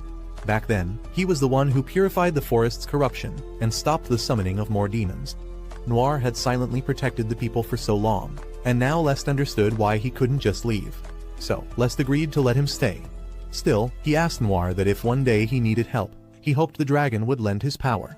Noir couldn't speak human words, but his quiet nod told Lest everything. That moment formed a bond between them, one that connected their lives. If danger strikes, this bond will warn them both.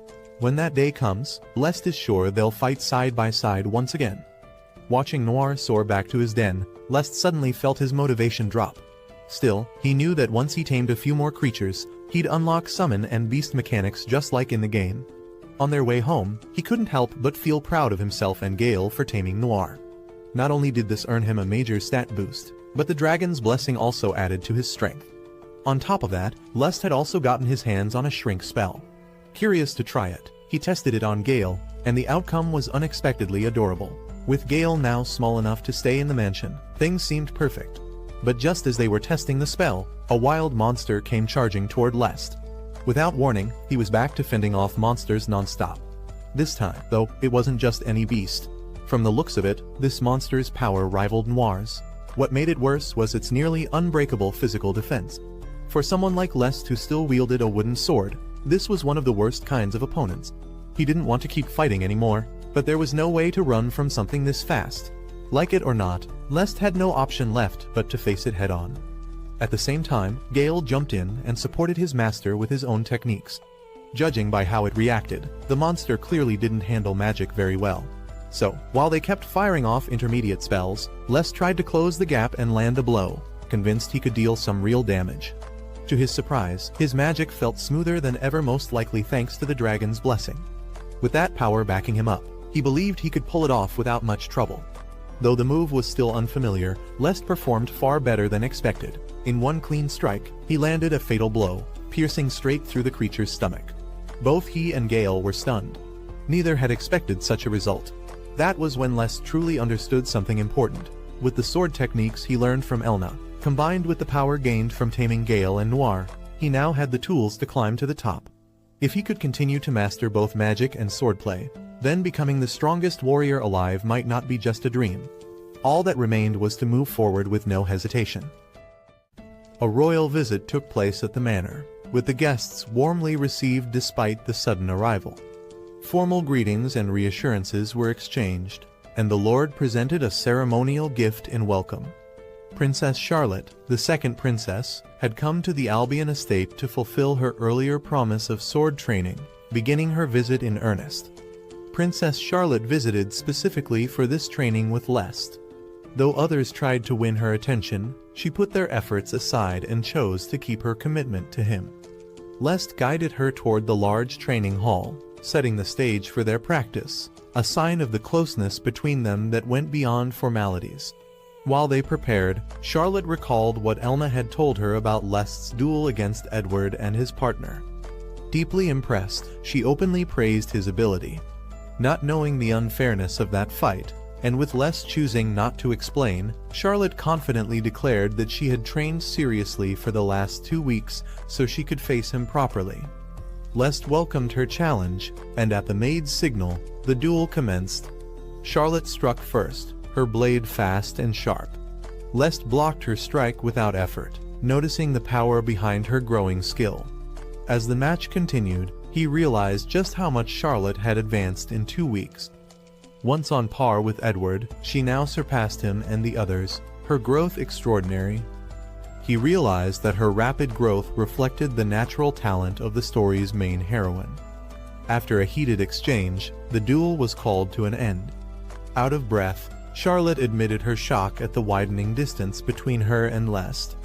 Even with all her hard training, she now saw his power had grown far faster than she had imagined. Yet rather than feeling crushed, she eagerly asked to learn the training that made him this strong. Her resolve impressed Lest, but he hesitated, unable to reveal the truth about taming or his forest missions. Struggling for an excuse, he recalled a method from the game and offered it as midnight training. Charlotte, fired up to grow stronger, insisted he make it as strict as possible so she could catch up. Thus began her midnight drills: weight training, sprinting, mana control, and prayer while strapped with sandbags.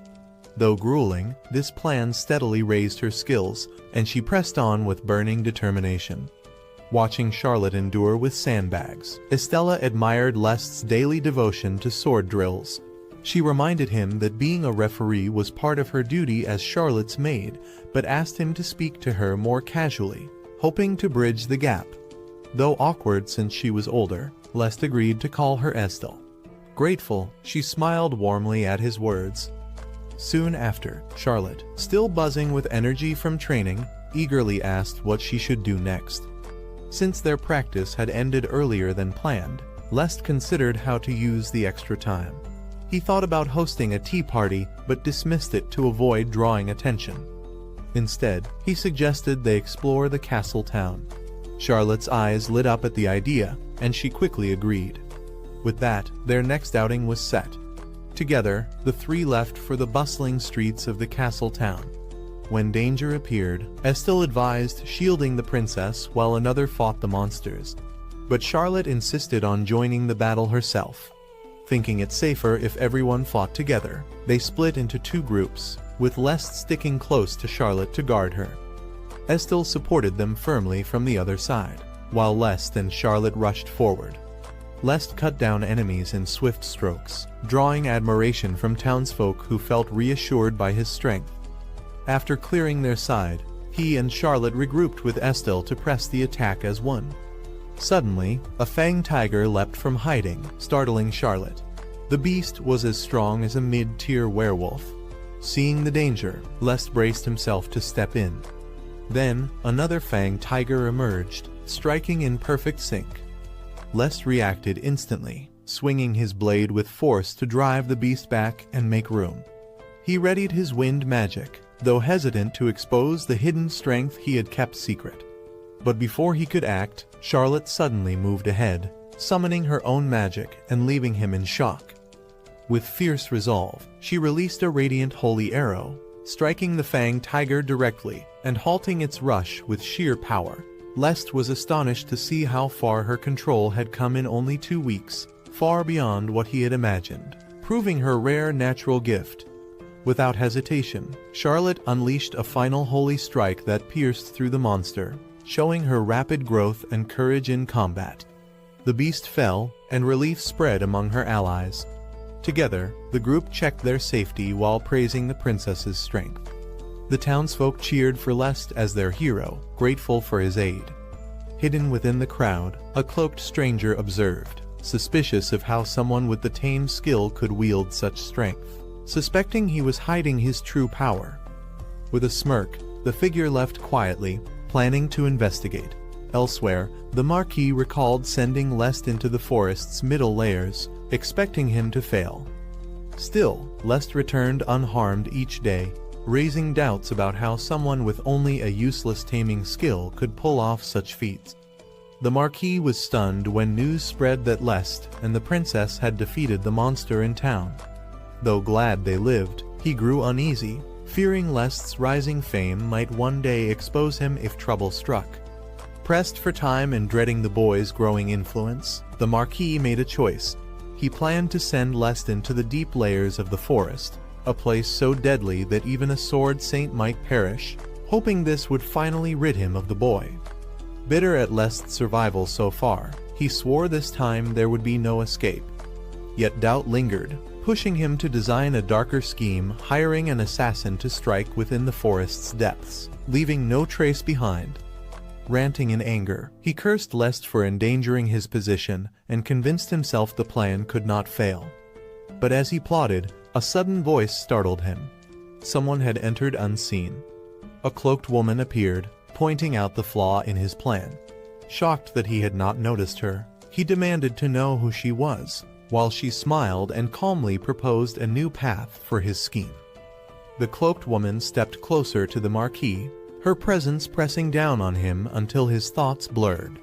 His focus slipped away, and her will wrapped around his mind like chains. Powerless to resist, he slowly yielded, agreeing with every word she spoke without noticing the trap.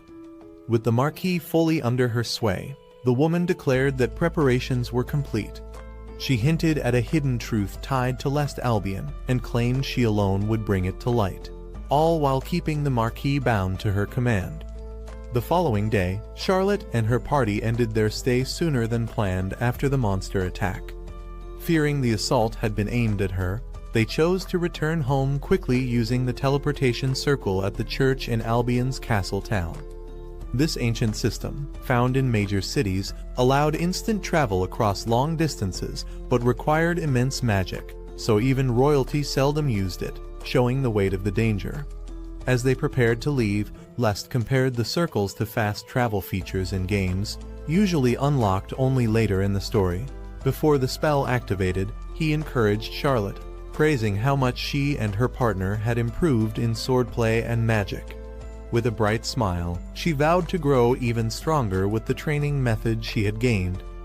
Not long after Charlotte's departure, Lest received a summons from his father. A heavy feeling settled in his chest, for he sensed something serious awaited.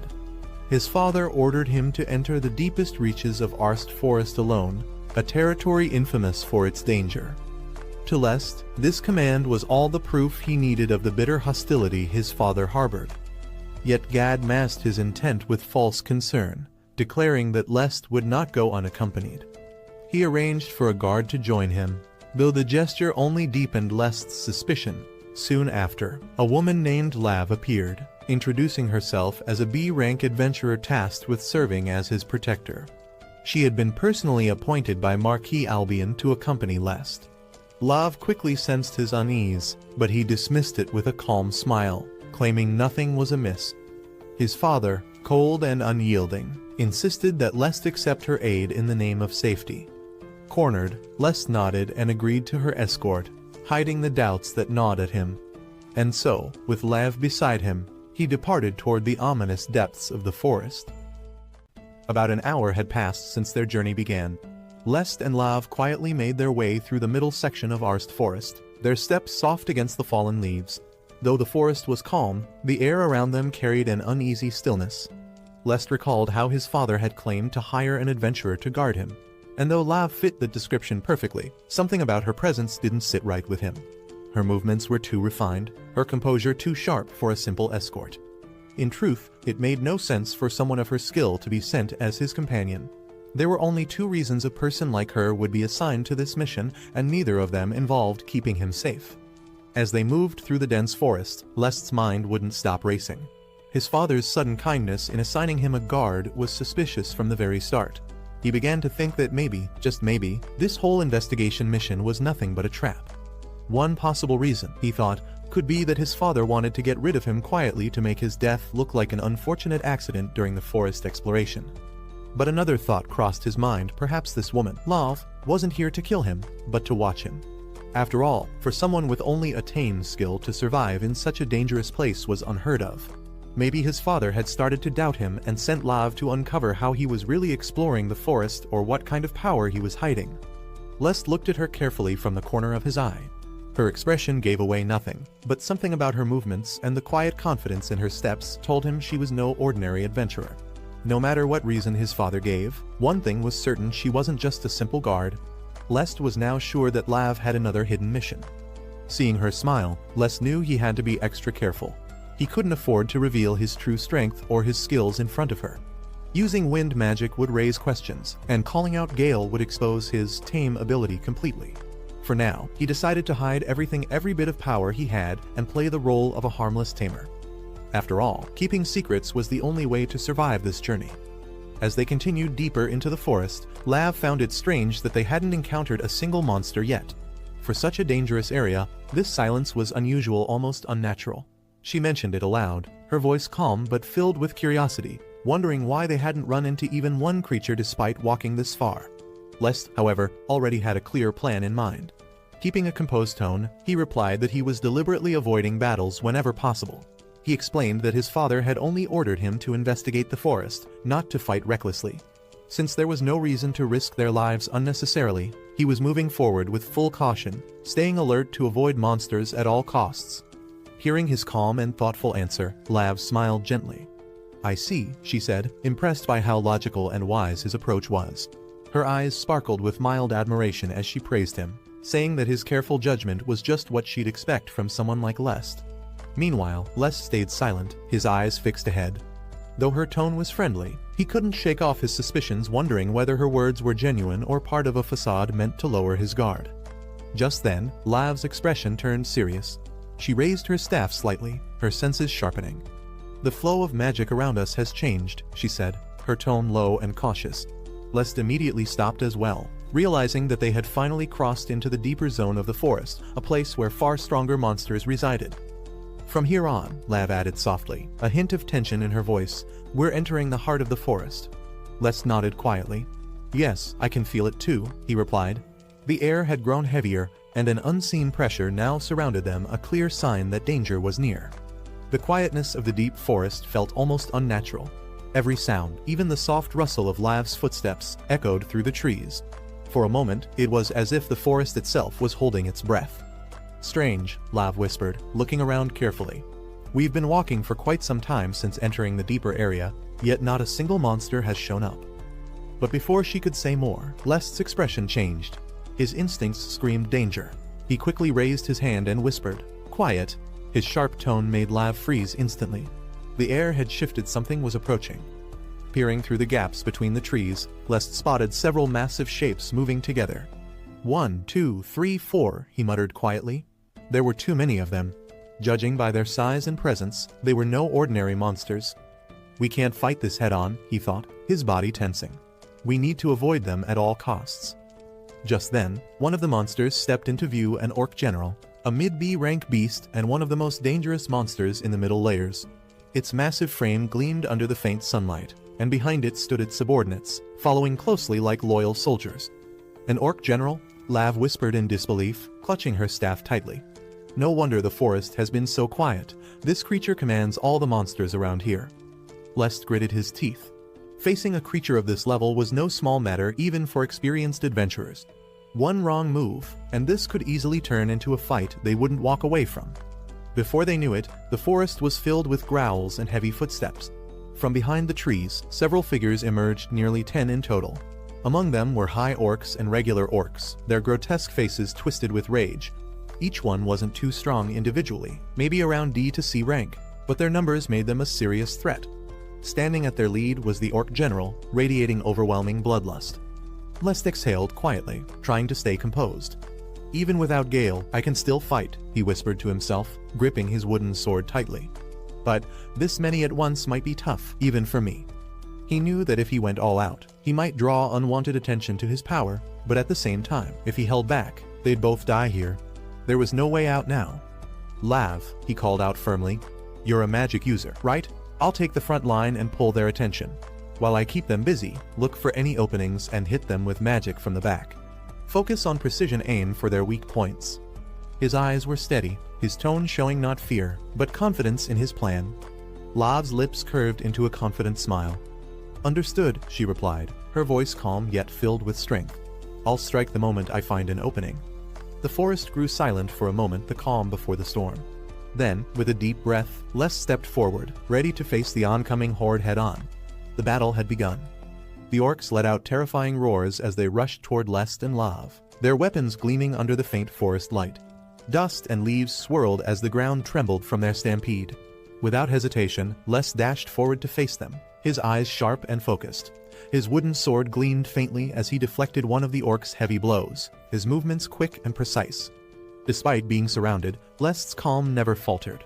Each swing, each dodge, was deliberate and calculated. His movements flowed like water, smooth and controlled. "If all I need to do is keep their attention," he muttered under his breath, parrying another strike with ease, "then this will be no problem at all." Even without Gale or Noir's help, Les's refined swordsmanship alone was enough to hold the front line against multiple enemies at once. Behind him, Lav had already begun her preparations. Her cloak fluttered as she raised her staff, gathering fire magic in her palm. "I'm ready," she called out, her voice strong and steady.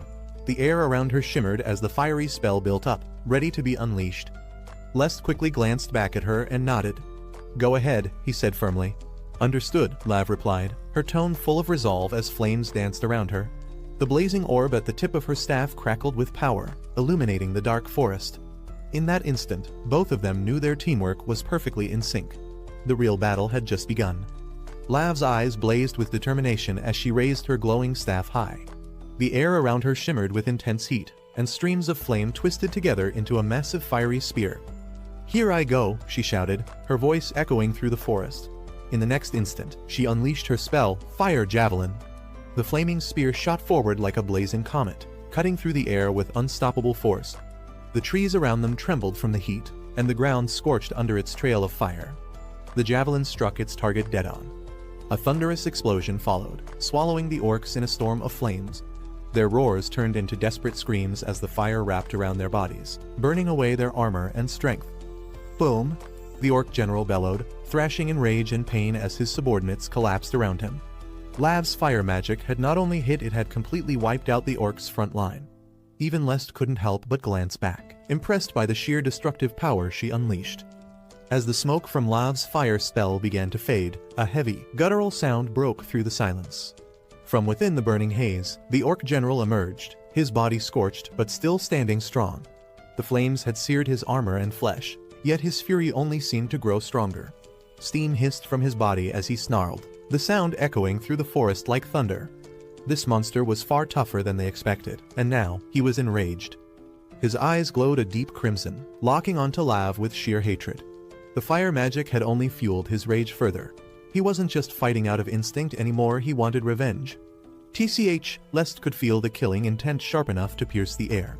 He knew exactly what would happen next. The orc was going to charge straight for Lav. With a deafening roar, the orc general charged forward like a wild beast, his enormous blade slicing through the air with terrifying force. "Ah!" Lav gasped, her instincts kicking in too late. The sheer speed of his attack left her no room to dodge. For a moment, fear flashed in her eyes. She knew she couldn't block that strike in time. But before the blade could reach her, a voice cut through the chaos. "You took your eyes off me!" Lest shouted, appearing in front of the monster in an instant. The clash of steel echoed as his wooden sword met the orc's massive blade, stopping the fatal strike just inches away from Lav.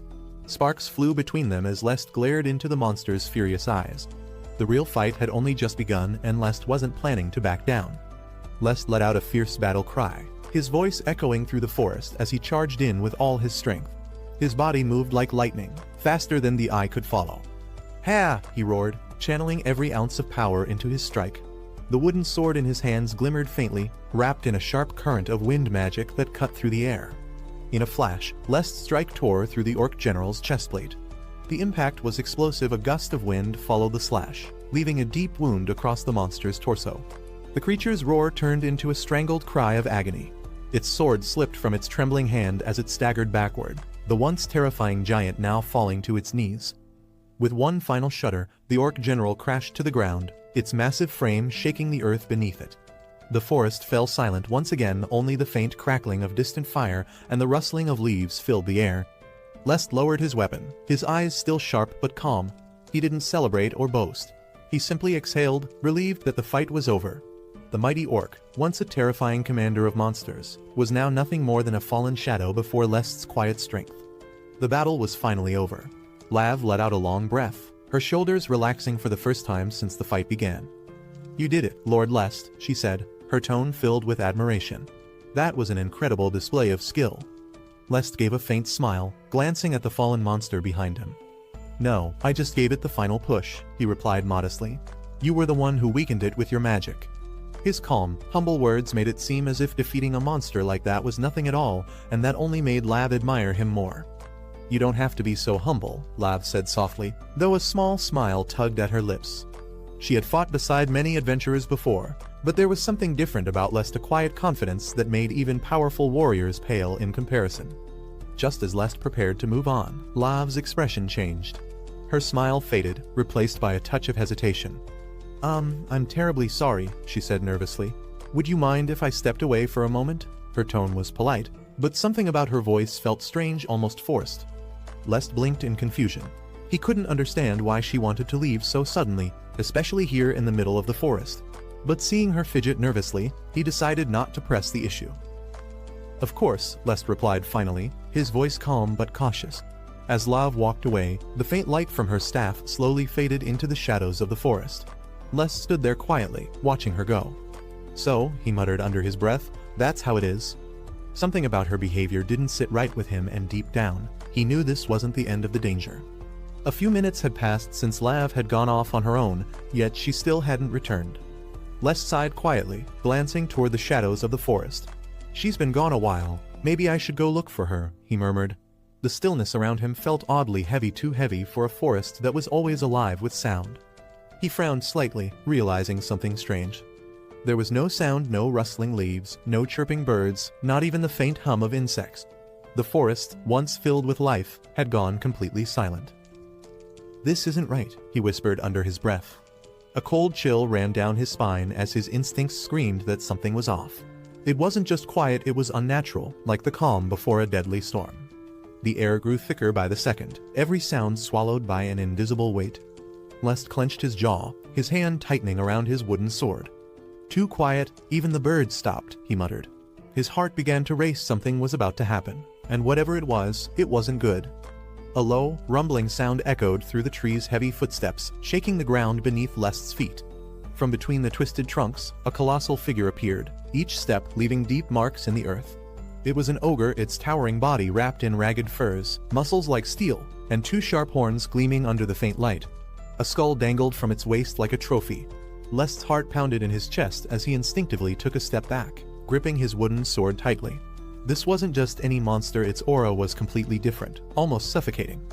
"An ogre," he gasped, his voice breaking through the thick silence. But it wasn't just any ogre. The markings on its arms and the twisted skull around its neck told him exactly what it was. Why is an ogre from the Erebos' deep layer here?" he shouted in disbelief. This kind of creature wasn't supposed to appear anywhere near the middle layers. Its presence alone shattered all logic, and deep down, Lest realized this could only mean one thing: someone had lured it here. Standing before Lest was a creature feared by even veteran adventurers and a rank mid-tier monster, the mighty ogre. Aside from the black dragon itself, This beast was the most powerful creature ruling over the Arst forest. Its very presence at the top of the food chain made it a living symbol of destruction. Even the ground seemed to tremble as it took a single breath. In the original game, Lest remembered clearly ogres like this were programmed to appear only in the deepest layers of the Arst forest. Never once did they spawn this far up the surface. That's impossible, Lest muttered, his mind racing. An ogre shouldn't even exist in this area. His instincts screamed one truth: something, or someone, had broken the natural order of this world. Could this be the effect of the world shifting from the game's rules into reality? He thought, his chest tightening. Everything he knew from his past life as a player was starting to change, and this ogre's sudden appearance was proof that the boundaries between the game and this new world were beginning to blur. The question now was, if the game's monsters could appear anywhere, how long before the true horrors followed? The ogre roared and swung its massive weapon with unbelievable force. The ground exploded on impact, sending dirt and trees flying everywhere. Lest barely dodged in time, the shockwave almost knocking him off his feet. He clenched his teeth, realizing just how powerful this monster really was. One hit from that, and I'm done for, he thought, his heart racing. Damn, just as strong as I remember from the game, Lest muttered, his expression tense. This monster's power was no joke, it was exactly like the original. Up until now, the toughest foe Lest had ever beaten was a high B rank gargoyle. But this ogre, ranked in the middle of a class, was on a completely different level. The gap between them wasn't just in numbers, but in pure strength. In this world, once you reach a rank, every step higher becomes a leap in difficulty, and standing before him now was proof of that terrifying jump. The ogre's massive swing hit the ground like a thunderclap, sending a shockwave that blew Lest off his feet. Even blocking the attack felt impossible, the sheer strength difference between them was terrifying. In this world, even a single rank difference created an unbridgeable gap. Unlike the gargoyle he once faced, this ogre had no clear weakness. Its power, defense, and endurance were all perfectly balanced. Damn, there's no way to beat this thing head-on, Lest muttered, clenching his fist. He knew the truth at his current level. Fighting this monster alone was nearly impossible. Lest looked toward the trees, realizing Lav was still nowhere in sight. The forest that once buzzed with faint life now felt suffocatingly silent. The ogre's rumbling steps echoed through the woods, and Lest's pulse quickened. He knew he couldn't keep dodging forever. Normally, I'd never reveal my taming powers, he thought to himself, his expression firm. But if I keep hiding them now, this fight will be the end of me. His heartbeat steadied. The fear that once held him back turned into focus. If this secret power could save his life, then he had no choice but to use it. Come forth, Gale. His voice echoed across the forest as a familiar presence answered the call. The power he had vowed to keep hidden now unleashed once again. From the blinding glow of the magic circle, Gale emerged massive, fierce, and wild as a storm. His roar split the silence of the forest, shaking even the trees to their roots. Running beside him, Lest's eyes burned with resolve. The fear he once felt was gone, replaced only by determination. There's no time to waste, he shouted, gripping his sword tightly. We end this now together. With that, master and beast surged forward as one, ready to strike down the monster that stood before them. The ogre charges once more with overwhelming power, smashing the ground as it comes at him. This time, however, Gale calmly dodges the attack, moving smoothly while preparing a counter of his own. With perfect timing, Gale releases a cyclone blast straight into the ogre's face. Even after taking such a heavy hit, the monster barely reacts, proving just how terrifying a rank beast truly is. In the next moment, the ogre strikes back and sends him flying into the air. Instead of feeling afraid, he lets out a confident grin, already seeing this as his chance. While still airborne, he calls out to Gale to attack. Gale rushes forward and sinks his fangs into the ogre, catching it completely off guard. Still, even that isn't enough, and Gale realizes this fight won't end easily. As expected, the ogre's body is extremely durable, constantly strengthened by dense magic that weakens both physical and magical attacks unless they carry immense force. Understanding this, he knows there's no choice but to go all out. He charges forward with everything he has, swinging his blade with full strength as Gale attacks from the side. Pouring all his power into the strike, he confronts the ogre head-on and unleashes Wind Slash at point-blank range. The violent blast tears into the ogre's chest, finally forcing the monster to stagger back in pain. The ogre roars loudly as the wind rips through its body, just as he predicted, strong enough to pierce its reinforced defenses. Now wounded and shaken, the ogre begins to lose balance. Driven mad by pain and rage, it goes berserk and smashes the ground with all its might, turning its full attention toward him. He quickly realizes that the ogre's attention is now locked entirely on him, giving him a small but important chance to take control of the battle. The monster completely ignores Gale, clearly believing he is no longer a threat. He admits that this would have been a smart decision if Gale truly couldn't hurt it, but that mistake is about to cost the ogre dearly. He calls out, warning the ogre not to look down on Gale. At that exact moment, Gale attacks with full power, striking from the side and catching the ogre completely off guard in an attempt to shift the fight. The ogre reacts in shock as Gale closes in. That's when he reveals the truth. Gale can also coat himself in wind and use wind slash. The ogre never expected that. He explains that even though Gale's wind slash isn't fully refined yet, it is still more than dangerous enough. With a confident grin, he mocks the ogre, making it clear that Gale can no longer be ignored. Enraged and now fully aware of the danger, the ogre lets out a thunderous roar and launches into a wild, reckless attack. Seeing this, he praises Gale for changing the flow of the battle. The ogre's mistake was focusing only on him and treating Gale as harmless, and that error now makes the fight far easier to manage. With Gale capable of dealing real damage, the battle completely shifts. Forced to split its attention between two enemies, the ogre's fighting ability drops sharply, and it's pushed onto the defensive. Seizing the moment, he charges forward boldly with a confident smirk, challenging the ogre head-on. While Gale pressures it from behind, the monster is forced to question which of them is the real threat. Cornered between two relentless attackers, the ogre begins to panic. With perfect timing, he leaps in to finish the fight, ready to strike together with Gale at his side. Now confident that the advantage is finally theirs, he prepares to show the monster who truly controls the fight. Moving in perfect harmony, both he and Gale activate wind coating at the same time, pushing their power to its absolute limit. This is their finishing move. Their coordinated attack lands cleanly. Gale lunges forward and sinks his fangs deep, while he slashes through with full force. The ogre is left stunned, blood spilling as its massive body staggers backward, unable to stay upright. As the battle ends, a system message appears before his eyes. Wind slash has leveled up, and his taming limit has increased, meaning he can now tame one more creature. With a satisfied smile, he praises Gale for the incredible teamwork. Now able to control up to 3 monsters, he realizes he's already accomplished what he came to the forest for. With no remaining enemies here worth targeting, his thoughts shift to what comes next. One of the creatures he had tamed earlier was Noir, a key part of his original plan since being reborn as Lest.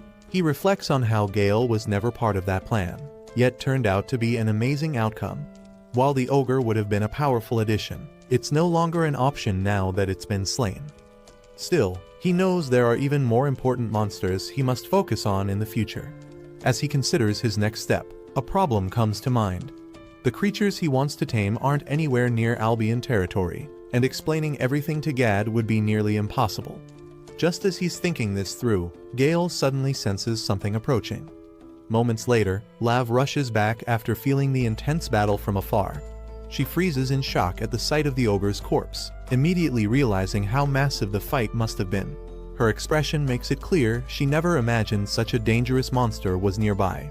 Seeing the fallen a rank ogre, Lav assumes he defeated it on his own. He quickly downplays it, saying the monster was already badly injured and he only delivered the final blow. Lav studies the deep claw marks left on the ogre's body and accepts his explanation, while he quietly watches her reaction. She assumes that an even stronger monster must still be somewhere nearby, one powerful enough to nearly kill an A-rank ogre.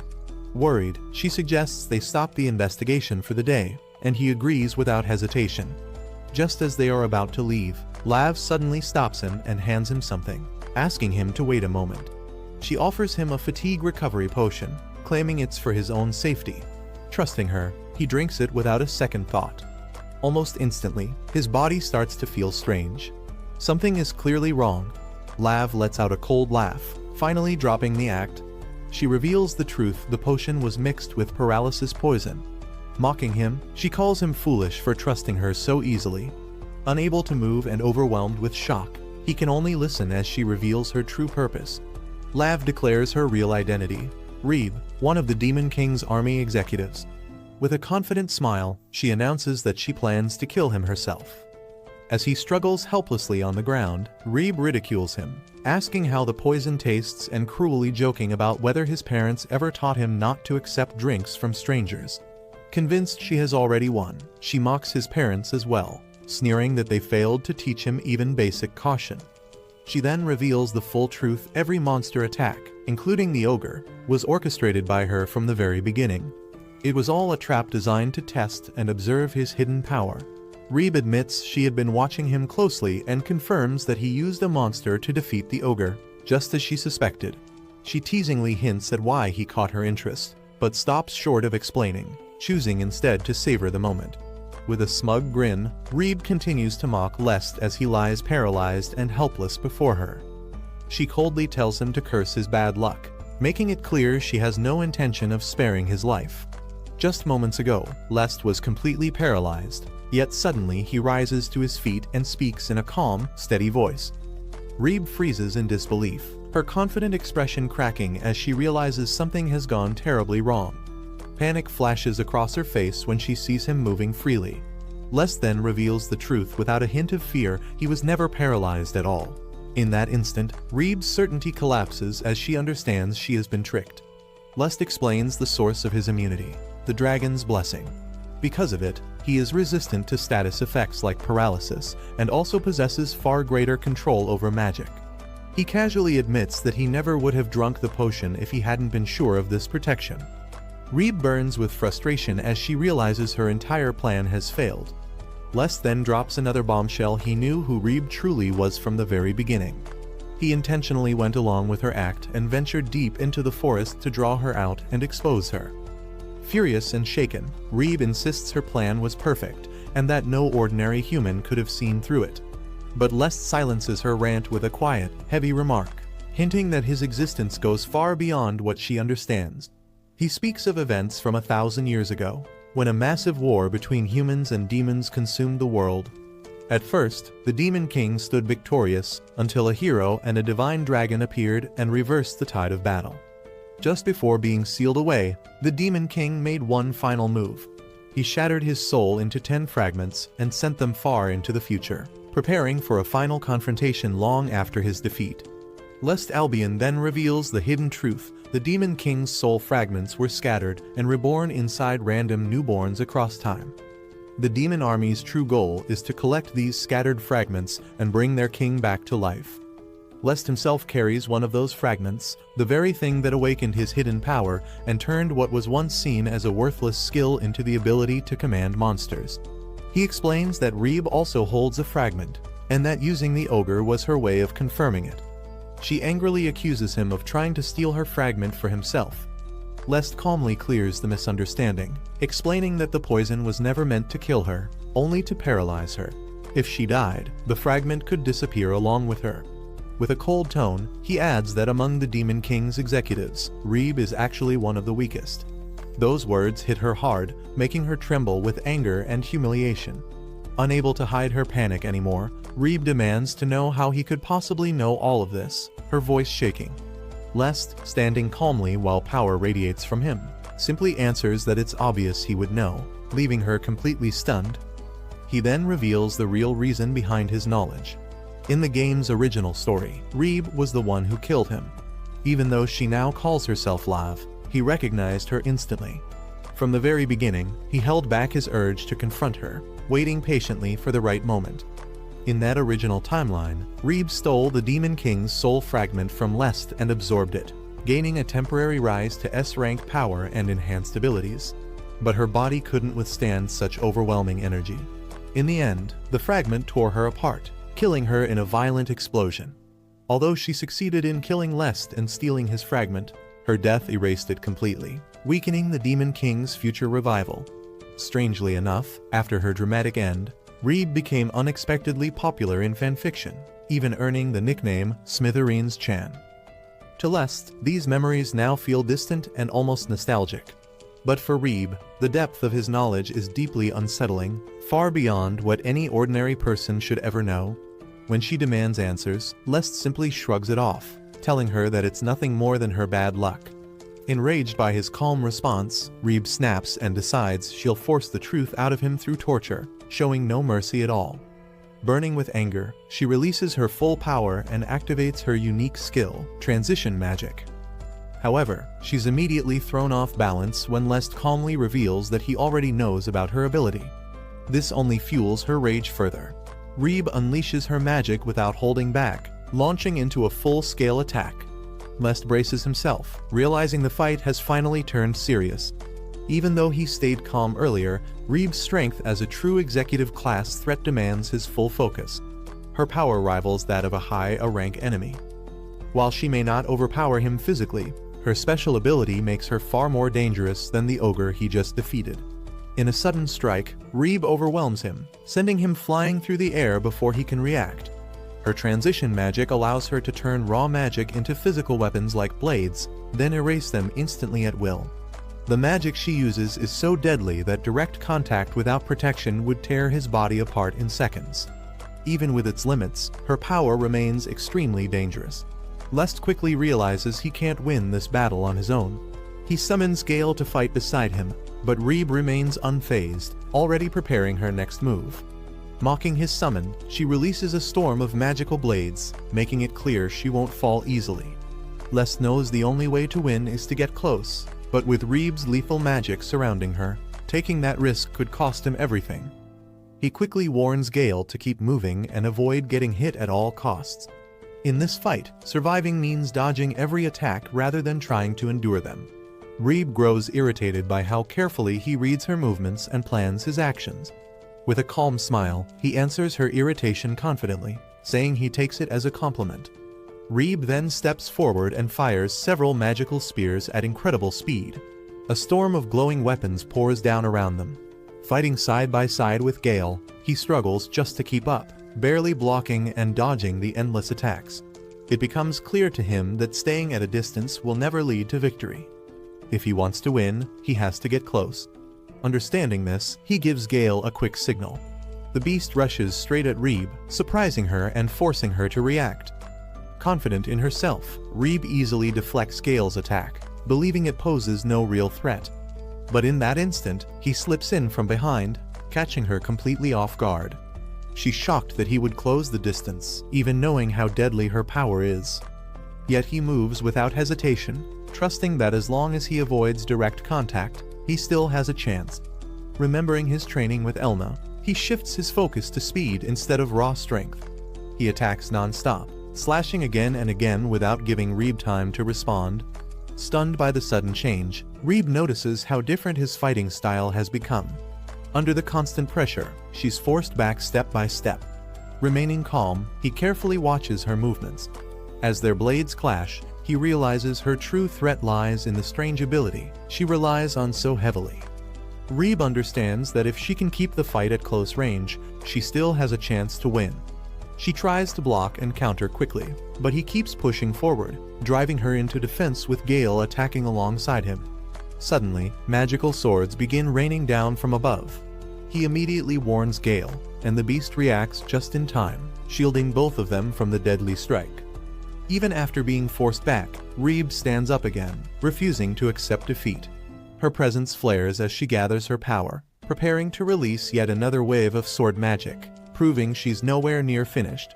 She rushes forward with crushing pressure, claiming that any ordinary mage would already be helpless at such close range. Caught off guard by her sudden advance, the boy steadies himself. Without even chanting, Rebe floods the area with high-volume magic, showing off her terrifying combat style. Still, he keeps his cool, telling Gale to continue attacking while carefully staying out of her reach. Now that the fight is this close, a single mistake could end it all. Slowly, Rebe begins to lose her advantage. Despite her immense magic, the strain starts to show, and her control begins to slip under the constant pressure. Sensing this, the boy keeps pushing, patiently waiting for the right moment. He finally casts Cyclone, but Rebe scoffs, mocking him for using magic in her own domain. To her, it's a foolish choice. Then, without warning, he follows up with Blast not to deal damage, but to create a thick cloud of smoke. Caught by surprise, Rebe realizes she's lost sight of him. Working together in perfect timing, he and Gale move as one. At his signal, Gale leaps forward to attack. Just as quickly, the boy shouts for Gale to pull back when he senses danger. Reeb begins casting a far more dangerous spell. A blinding light bursts around her as she calmly announces its name: Ultimate Transition Coding.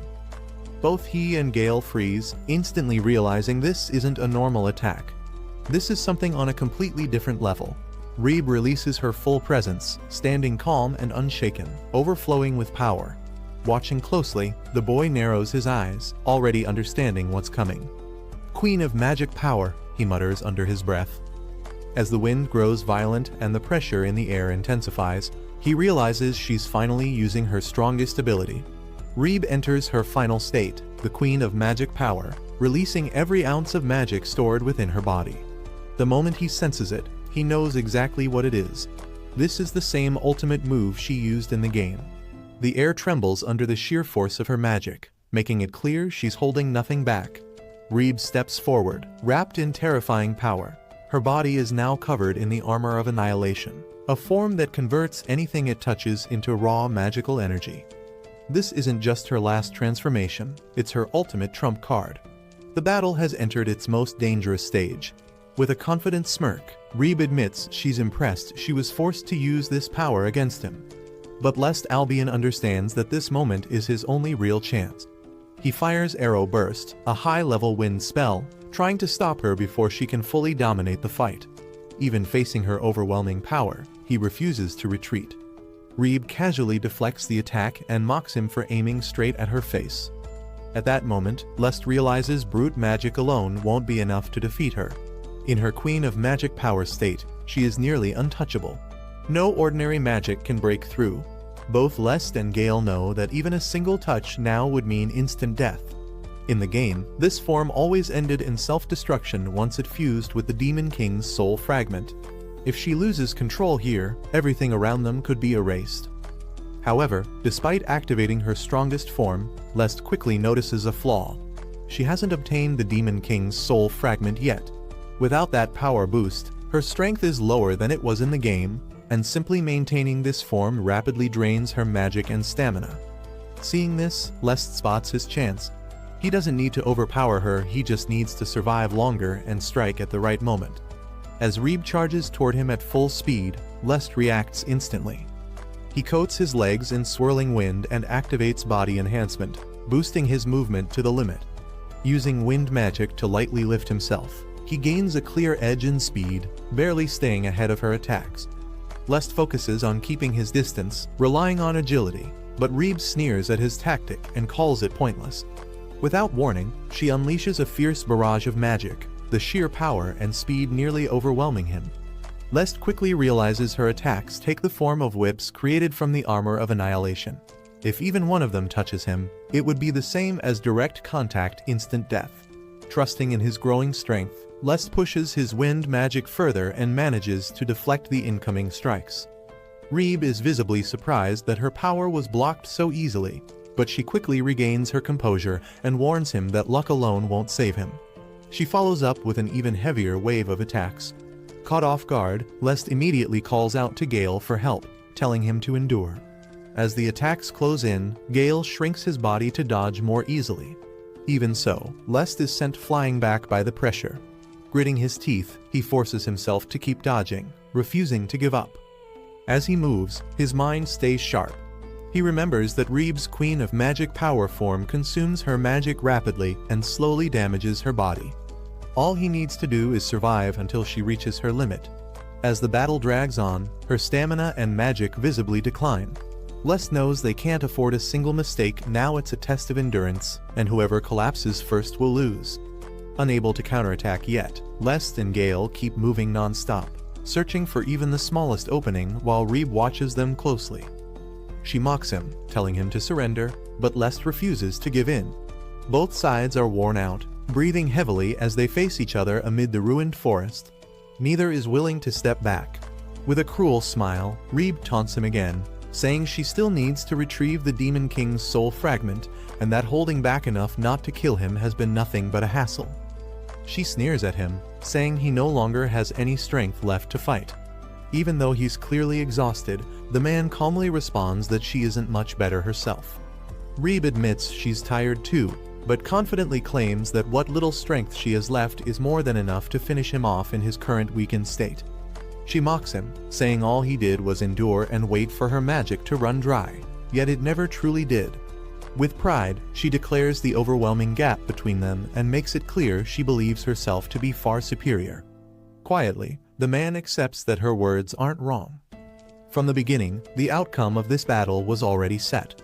He carefully evaluates the situation and realizes that while he and Gale are nearly out of magic, Reeb still has a large reserve left. If she launches another full attack, they wouldn't survive it. Even so, despite his exhaustion and the hopeless odds, he clings to a small but steady resolve. As the tension thickens, he calmly states that everything has finally fallen into place. He then asks Reeb one last question. Feeling confident and amused, she agrees to hear him out, saying she's in a good mood anyway. The man reminds her of what he said earlier, that he had seen through her plans from the very beginning and deliberately guided events to reach this exact moment. Reeb admits that he was right, finding it both irritating and impressive. Curious, she asks why he chose to explain his plan now instead of attacking her sooner. He answers that once he discovered her true identity, he could have tried a surprise attack, but chose not to. Letting things unfold naturally was far more useful for his strategy. He explains that if Reeb had noticed her disadvantage earlier, she would have immediately switched to defense and escaped, making it impossible for him to defeat her. Instead, he deliberately drew her in, revealing that his true goal all along was to lure her into their territory. Confused, Reeb asks what he means by territory, assuming he's just talking about knowing the area better, and dismisses it as unimportant. The man calmly corrects her, telling her she's completely missing the real issue. He reminds her of how he avoided paralysis earlier, hinting that it wasn't luck or chance, but something planned long before a truth she still hasn't grasped. Reeb yells in frustration, brushing off his words and claiming that resistance to poison or paralysis means nothing. But when he answers her calmly, her body freezes in shock. He reveals that the real reason he resisted wasn't a countermeasure at all, but a divine blessing. Standing beside his enormous companion, the man smirks with confidence and says the demon army should already know very well what kind of power such a blessing carries. Reeb's eyes widen as the truth begins to sink in. He explains that this blessing came from the strongest being that rules over this land, a power far beyond anything she ever imagined. Panic takes hold of Reeb as she shouts that what he's saying is impossible. Yet deep down, she knows there is only one being capable of granting such an overwhelming blessing, and the horrifying realization slowly dawns on her. Suddenly, an immense aura floods the battlefield, shaking the ground and pushing everything aside. Reeb stares in disbelief as the crushing presence confirms her fear. Her body trembles as she mutters in denial, unable to accept the reality before her. Instinctively, she raises her guard just as a massive shadow descends from the sky. When she recognizes it, terror fills her eyes. It's the Black Dragon. The man smiles coldly, welcoming its arrival as his true trump card is finally revealed. Reeb freezes in pure fear as the Black Dragon's face lowers right in front of her. His voice echoes without mercy, declaring that she has stepped into the Black Dragon's territory, a place where escape no longer exists. Reeb stands completely frozen, unable to speak as the enormous Black Dragon descends right in front of her. The man looks up with quiet pride, noticing how Noir has grown from 10 meters to nearly 15 since the day he first tamed it, clear proof that their bond and shared power have deepened. His thoughts drift back to the moment Reeb approached him while pretending to be the adventurer Laugh, hiding her true intentions behind a friendly face. He had seen through her act from the very beginning and decided to turn her own scheme against her. From that point on, he made up his mind to deal with her personally. Letting her escape was never an option, as that would have led to the worst possible outcome. If Reeb managed to flee and report his unique taming ability to the demon army, he would be placed at a serious disadvantage. Knowing he still lacked the strength to face the army's top commanders, he concluded that defeating Reeb here and now was the only way to prevent that future. He remembers how, in the game, Reeb only made her move after all of his tamed monsters were gone, showing how cautious she truly was. She never fought unless she was certain of victory. Her official profile even described her as proud but extremely careful, with a strong desire to survive, and he used that knowledge to predict her actions. When the ogre attacked earlier, he already knew it was part of Reeb's plan, yet he chose to play along. Instead of escaping or summoning Noir to end the fight instantly, he faced the ogre using only Gale, barely winning the battle. That struggle was no accident, it was a deliberate act meant to deceive Reeb and build her false confidence. He revealed just enough of his taming power to make her believe she had seen everything he could do. Meanwhile, she secretly prepared paralysis poison as a backup, carefully drawing her into a trap fueled by her own overconfidence. Certain she could crush him, Reeb walked straight into his trap. Just as he planned, she revealed her true identity and challenged him head-on. Without hesitation, she released her ultimate form, the Queen of Magic Power. Yet every move she made played out exactly as he had predicted. With his knowledge of the game's mechanics and her careful personality, he had been guiding the entire battle from the very beginning. Ever since the ogre appeared, he had already seen this ending coming and set 2 more traps in advance. Through the bond created by taming, he secretly called for Noir's help long before the fight even started. The black dragon waited in silence, completely hiding its presence until the perfect moment arrived. Every step he took, every calculated decision, led to this single instant defeating Reeb once and for all, right here and now. Calmly, the man looks up and tells Reeb that the black dragon standing before her is his tamed beast. Stunned, she can only stare in disbelief, unable to accept that someone could command such an overwhelming creature. With fierce determination in his eyes, the man lifts his sword and declares that if Reeb calls herself the Queen of Magic Power, then he will face her as the King of Magic Power. Raising his voice, he calls out to Noir, ordering the black dragon to unleash its true strength. A dark, swirling vortex spreads as the dragon activates the armor of annihilation. Reeb stares in pure horror, screaming in disbelief as the unstoppable force of destruction begins to swallow everything in front of her. She struggles desperately, her magic crashing violently against the dragon's overwhelming power. Even as she fights back, she can't accept what she's seeing, that a mere human could command such a terrifying dragon. Pouring all her strength into resistance, Reeb pushes back with everything she has, her magic flaring wildly. But panic quickly fills her eyes as her spells start to break apart under the crushing pressure. As the fight slips further beyond her control, she mutters in shock, unable to believe this was never how things were supposed to end. A massive explosion tears through the battlefield as Noir's power detonates. The forest is blasted apart, trees shatter, and smoke fills the sky. Les stands his ground, watching the destruction swallow Reeb whole. When the smoke clears slightly, Reeb is on one knee, shaking. Her body is battered, and her magic is clearly fading. That attack hit hard, but through the drifting smoke, she slowly stands back up. Wounded, yet still alive, the fight isn't over. Reeb drops to one knee, breathing heavily, her body covered in dust and burns. She clenches her fist and grits her teeth, staring at the destruction in disbelief. She mutters in shock, realizing this overwhelming force is the power of the King of Magic Power. Struggling to stand, her legs tremble. She bends forward, clearly exhausted.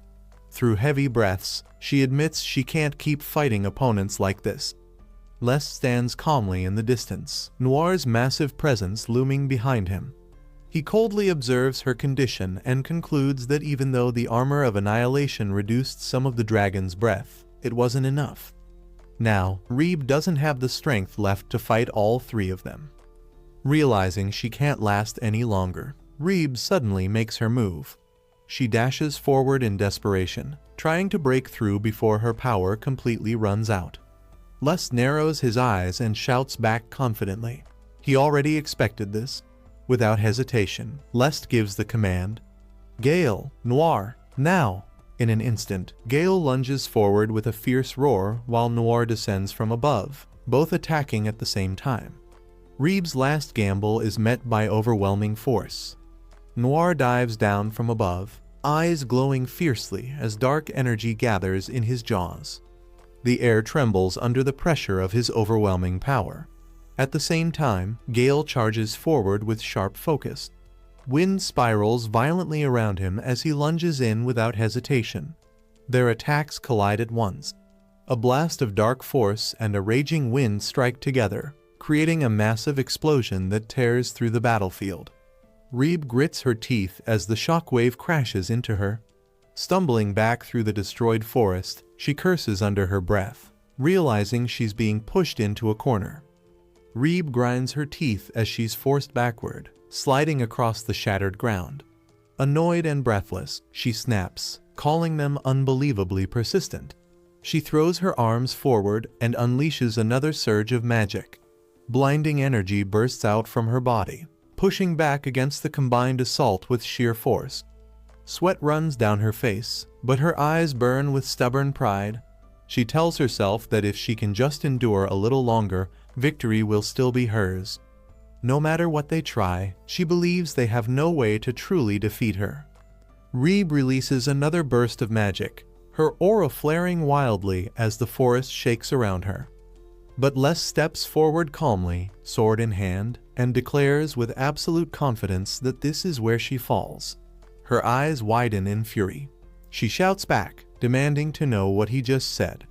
Breathing hard, she mocks him, asking if he truly believes his attacks can still affect her at this stage. Les doesn't hesitate.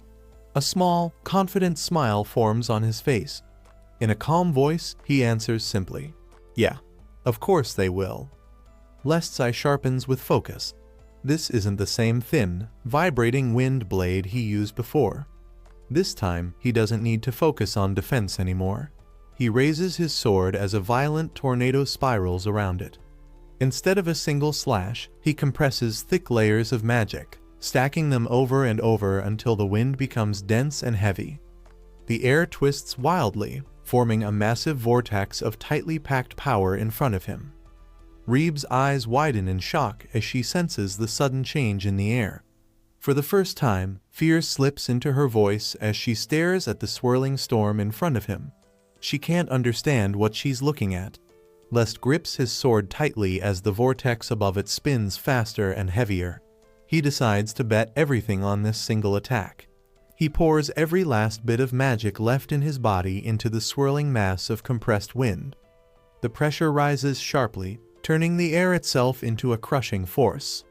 Les lifts his sword high, wind screaming around him like a raging storm. A sharp grin spreads across his face as he calmly declares that the preparation is complete. The vortex above him grows larger and heavier, spinning with terrifying force. Reeb stares at the massive storm forming in the sky. Her confidence finally cracks as she shouts in disbelief, unable to understand how the attack has grown to such a ridiculous size. The wind expands outward, filling the battlefield with countless compressed blades swirling in every direction. At the center stands Les, holding his sword toward the heavens, controlling the massive cyclone. The entire forest trembles under the weight of his final, all-in attack. Les tightens his grip on his sword as the massive storm spins above him. The destructive force hidden inside this compressed wind rivals even the full-powered breath noir unleashed moments ago.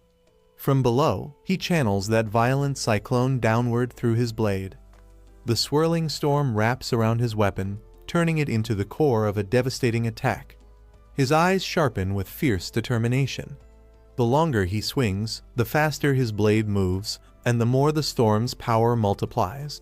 With every motion, the unleashed force grows stronger, pushing the attack to its absolute limit.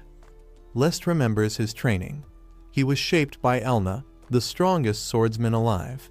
Right now, he isn't just a tamer commanding monsters. He's also a swordsman who has pushed his blade skills to their peak. He recalls the early days after reincarnating into this world. Back then, he had nothing but effort and determination. Since that moment, he has sharpened this power again and again, refining it through endless practice. His eyes burn with resolve. In the end, he leaves everything to his sword. This final strike will decide it all. Reeb's eyes widen in disbelief. There's no way this can be happening. She refuses to accept that she, a high-ranking demon executive, could fall in a place like this. The storm roars louder as Les's blade cuts through the air. He calmly declares the name of the attack. This is no simple slash. It's a devastating strike that crushes everything beneath an overwhelming storm. He explains the difference. If wind slash is a thin, sharp cut that slices cleanly through a line, Then this technique is something far greater. Instead of a single edge, it unleashes a massive storm that grinds and tears apart everything in its path. Reeb's disbelief is drowned out as the massive storm crashes down on her. Lest unleashes his ultimate technique, Storm Sword. The compressed cyclone slams into the ground like a falling sky. Wind blades spiral violently, shredding the earth, tearing up trees, and blasting rocks into the air. The entire forest shakes under the overwhelming pressure. At the center of the destruction stands Lest, driving his sword downward as the storm explodes outward in a devastating wave. This isn't a precise cut. It's pure, crushing force, a storm meant to wipe everything away. The storm clears and Reeb crashes headfirst into the shattered ground. The earth caves in beneath her as cracks spread in every direction. She coughs violently, blood rising in her throat. Dust drifts through the ruined forest. Tree stumps and broken debris are all that remain. The battlefield is silent. Gale looks down cautiously. Les stands beside him, calm but alert. He admits quietly, "You're tough." Bruised and shaking, Reeb lifts her head. Desperation replaces her arrogance. "If you're going to kill me, think again." She warns him that other demon army executives will come for him next. Reeb struggles on the cracked ground, barely able to lift her head. Lest looks down at her calmly and says she has no allies among the demon executives. This mission was likely her own decision. She didn't report it to anyone. Reeb lowers her gaze and asks quietly if he truly plans to kill her. Lest pauses. "Well, yeah." He admits he does feel some hesitation. As Reeb lies there, breathing heavily, Lest reflects. Even though she's a demon, she looks just like a human. They can talk. For someone like him, who grew up peacefully in Japan, it's only natural to hesitate before taking a life. Close up on Lest's face, he reminds himself that he's no longer the boy from Japan. Right now, he's Lest Albion, living in this world. If he wants to survive the path ahead, he may have to kill not just demons, but even humans. Reeb lies broken in the rubble, barely moving. She mutters that if he's going to do it, he should do it quickly. She accepts it. Lest's eyes harden. This is the moment to make his decision. No more hesitation. Reeb throws her head back and shouts her name with pride. "I am Demon Army Executive Reeb." Even on the ground, defeated, she refuses to beg. No matter what happens, she won't ask for mercy from the one who beat her. Lest's eyes narrow slightly. He senses something strange. "A window," he exhales softly, sword still in hand. Suddenly, a notification screen begins to appear in front of him. His expression shifts. Something unexpected just popped up. Reeb lies on the cracked ground, motionless. But the floating window exposes what she's really thinking. Inside the message, she's screaming in panic. "Nuo, why did I try to act cool? I don't want to die. I'll do anything to survive." Her pride is completely gone. The system continues. She's desperately begging in her heart. "Please, spare me. I'll obey you. I'll do whatever you say. Just save me." On the outside, she tried to face death with dignity. But inside, she's terrified, clinging to life at any cost. A large system window floats in the sky. Reeb can now be tamed. Will you tame her? Les stands silently, sword still glowing in his hand. Reeb lies defeated at his feet, barely conscious. The ruined forest is quiet. No more storms. No more shouting. Just one decision left. Kill her, or make the demon executive his subordinate. Close up on Lest's face. He blinks in confusion, sweat running down his cheek. The sudden system option completely catches him off guard. The system window still floats in front of him. Reeb can now be tamed. Will you tame her? Lest stares at it, confused. Tamed? Reeb? She's a demon, right? He looks down at her, mind racing. In the original game, Rest could only tame monsters. There were rare cheat code cases, but never demons. He freezes. No, wait. There was never any mention in the game that Rest had the ability to tame demons at all. Lest quickly reviews the conditions for taming. First, The target must be defeated in battle. Demons are insanely powerful, so the original rest probably never managed to beat one. Second condition, the opponent must show willingness to serve. They have to submit on their own. And among proud demons, someone desperate enough to cling to life like Reeb is extremely rare. Les stares at her silently. Reeb gets flustered under his gaze. What are you staring at my face for? Reeb lies there, eyes shut, shouting for him to finish it already. Les realizes something important. Maybe the reason the original rest couldn't tame demons was connected to those strict conditions. He lowers his gaze and thinks calmly. The game's information was never the full truth about this world. He admits this was a blind spot in his thinking. Now it all comes down to one choice. Does he actually tame Reeb or not? Les thinks about Reeb's ability. Her transition magic has insane potential. It may weaken against stronger enemies, but its flexibility makes it extremely dangerous. He considers his current lineup Geralt and Noir. Adding another magic-type fighter might seem unbalanced at first, but then he thinks deeper. Depending on the kind of monsters he plans to tame in the future, Reeb could actually balance the team perfectly, which means the only real question left is whether her will can truly submit to him. Les stands over her and speaks calmly.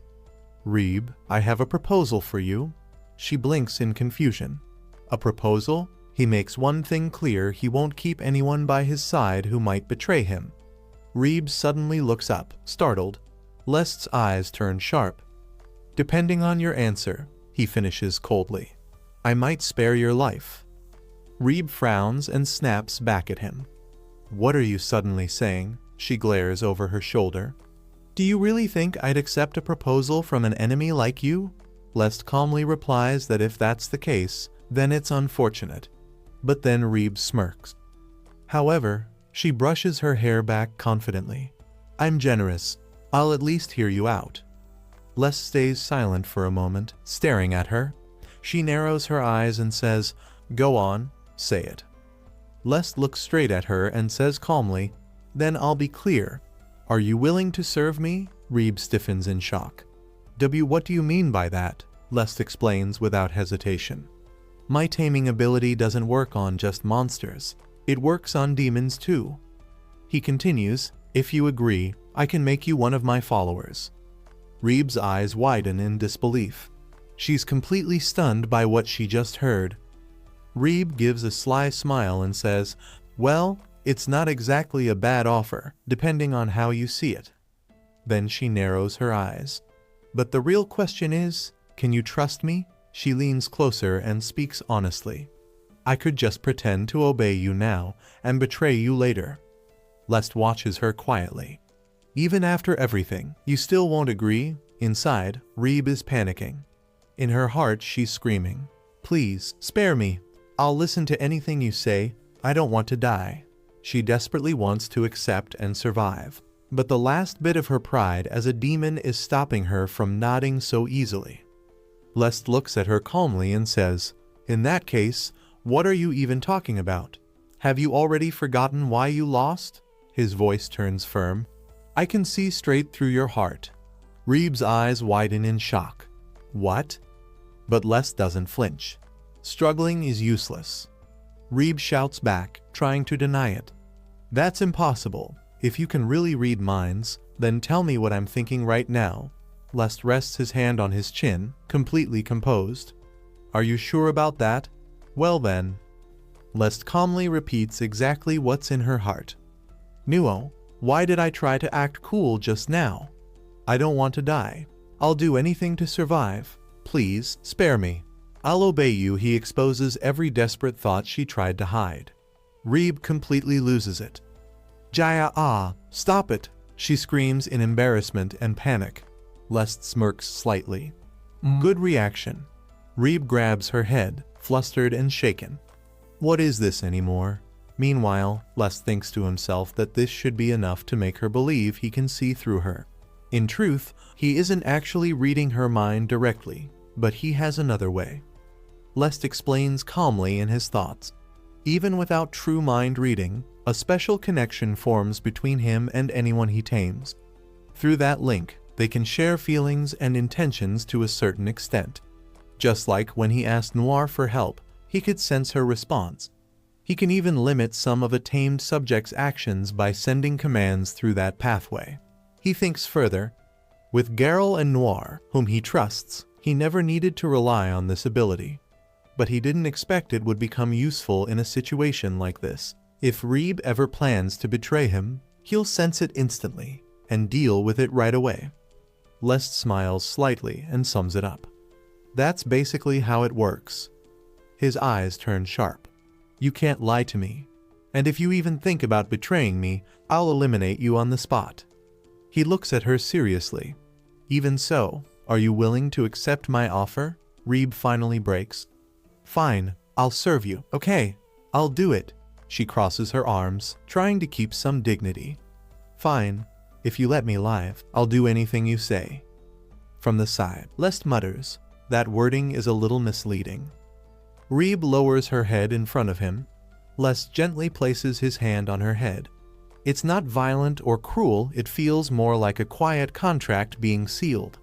With her eyes closed, she softly says, I understand. For the first time, her voice carries no pride, only acceptance. Lest smiles faintly and gives his command. Reeb, from now on, change your ways and serve me. Just like that, the demon executive becomes his subordinate. As Lest's hand rests gently on Reeb's head, a surge of energy rushes through her body. Her long hair lifts as if caught in a powerful wind, and a glowing light surrounds them. A system message appears clearly before his eyes, taming successful. In that instant, the contract is sealed. Dark energy rains down around Lest as he looks at his own hand in shock. A new message appears before him.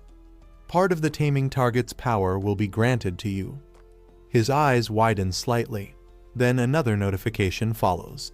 You have acquired the skill, Transition Magic. That's Reeb's unique ability. Her power has now become his. Before he can fully process it, one more message appears. Having succeeded in your third taming, you have acquired Mimicry. Lest slowly tightens his fingers, feeling the new strength flowing through him. This wasn't just a successful contract. He has grown even stronger. A system window explains the new skill. Mimicry. By using magic power, Lest can partially change the appearance of himself or his tamed targets. Lest clenches his fist, excited. Great, it worked, he grins widely. I didn't just get transition magic, I also got mimicry. Behind him, Reeb stands quietly, still recovering from everything. Lest quickly starts thinking about the possibilities. This ability can be used on the tamer himself, meaning him. He can slightly change things like hair color or the shape of his eyes. But there's a limit. He can't copy someone who looks completely different from him. Even so, this skill could be extremely useful. Reeb grabs her head, trembling. I can't believe this is happening. She still can't accept that she, a demon executive, has been tamed. Behind her, Lest turns slightly, noticing her reaction. Lest forces a small smile. Honestly, even he feels a bit overwhelmed by everything that just happened. Still, he thinks she's just struggling to process it.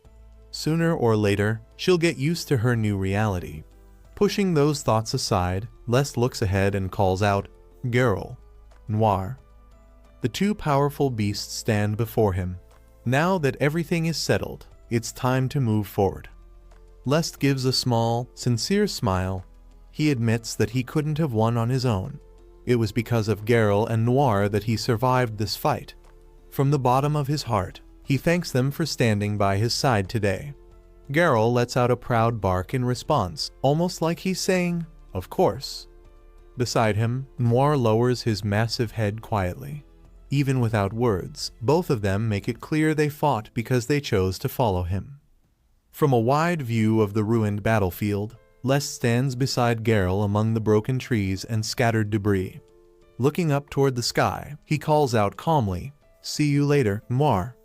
His voice is steady, like he's saying goodbye to a trusted ally rather than a terrifying dragon. High above, Noir spreads his massive wings and soars into the sky. With one powerful flap, the dragon disappears into the clouds. Geralt lets out a loud howl, "Ruu," as if sending him off. And just like that, the battlefield grows quiet again. Lest stretches lightly and looks satisfied. With a relaxed smile, he says it's time to head back to the mansion. Geralt happily barks in agreement.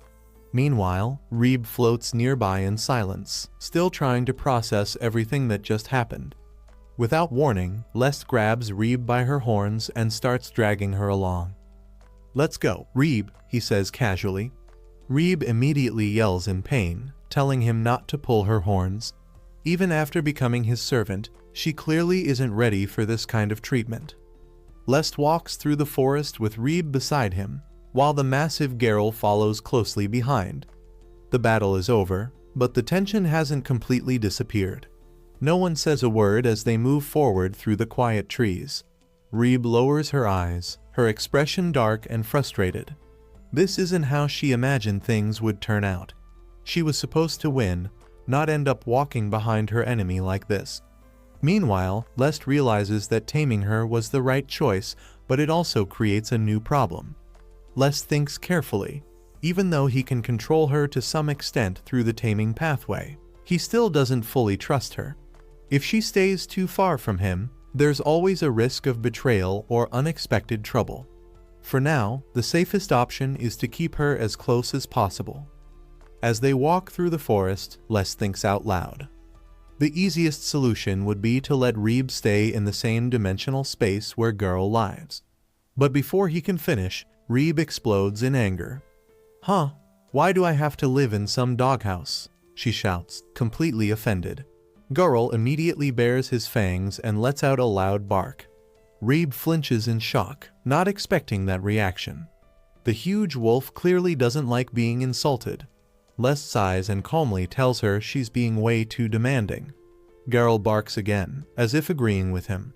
Reeb folds her arms, still upset but now quieter. Lest turns back and asks her if she'd rather sleep out here in the forest instead. Reeb quickly panics and refuses. If that's the only option, she demands a proper room at an inn in town. Even as his servant, she still has high standards. As they continue walking, Lest thinks seriously. If Reeb refuses to stay in the dimensional space, then she'll have to live in the mansion. But that brings another problem. How is he supposed to explain this to his father? Reeb calmly reminds him about something he said earlier. Someone had tried to hire an assassin, and she was the one who stepped in. Lest nods and mutters that she's right. If needed, he can use transition magic to handle the situation. Lest realizes something important. The real strength of transition magic isn't only in battle. Its true value lies in how flexible it is. It can be used to show power and control in many different situations, not just fights. Lest explains that transition magic can even influence thoughts to some extent. By adjusting the wavelength of magical power, he can sync it with a target's instincts. This doesn't completely control their mind, but it gently pushes their thoughts in a direction that already fits their nature. For example, he could guide someone like Gad to accept suggestions that match his own goals, such as hiring an assassin without realizing he was being influenced. Or he could stimulate a monster's battle instincts, like an ogre's, and make it leave its territory on its own. That's how the technique works.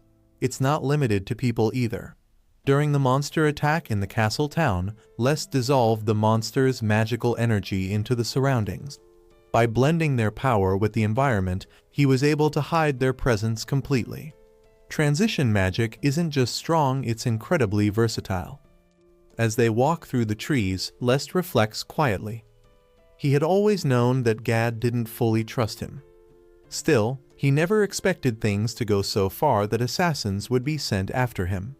At the same time, he wonders why the original Rest had such a complicated and twisted personality in the first place. Lest's expression hardens slightly. If Gad has chosen to use dirty methods like that, then he won't stay silent. He decides that he'll respond in his own way, and whatever he does next, it will be just as calculated.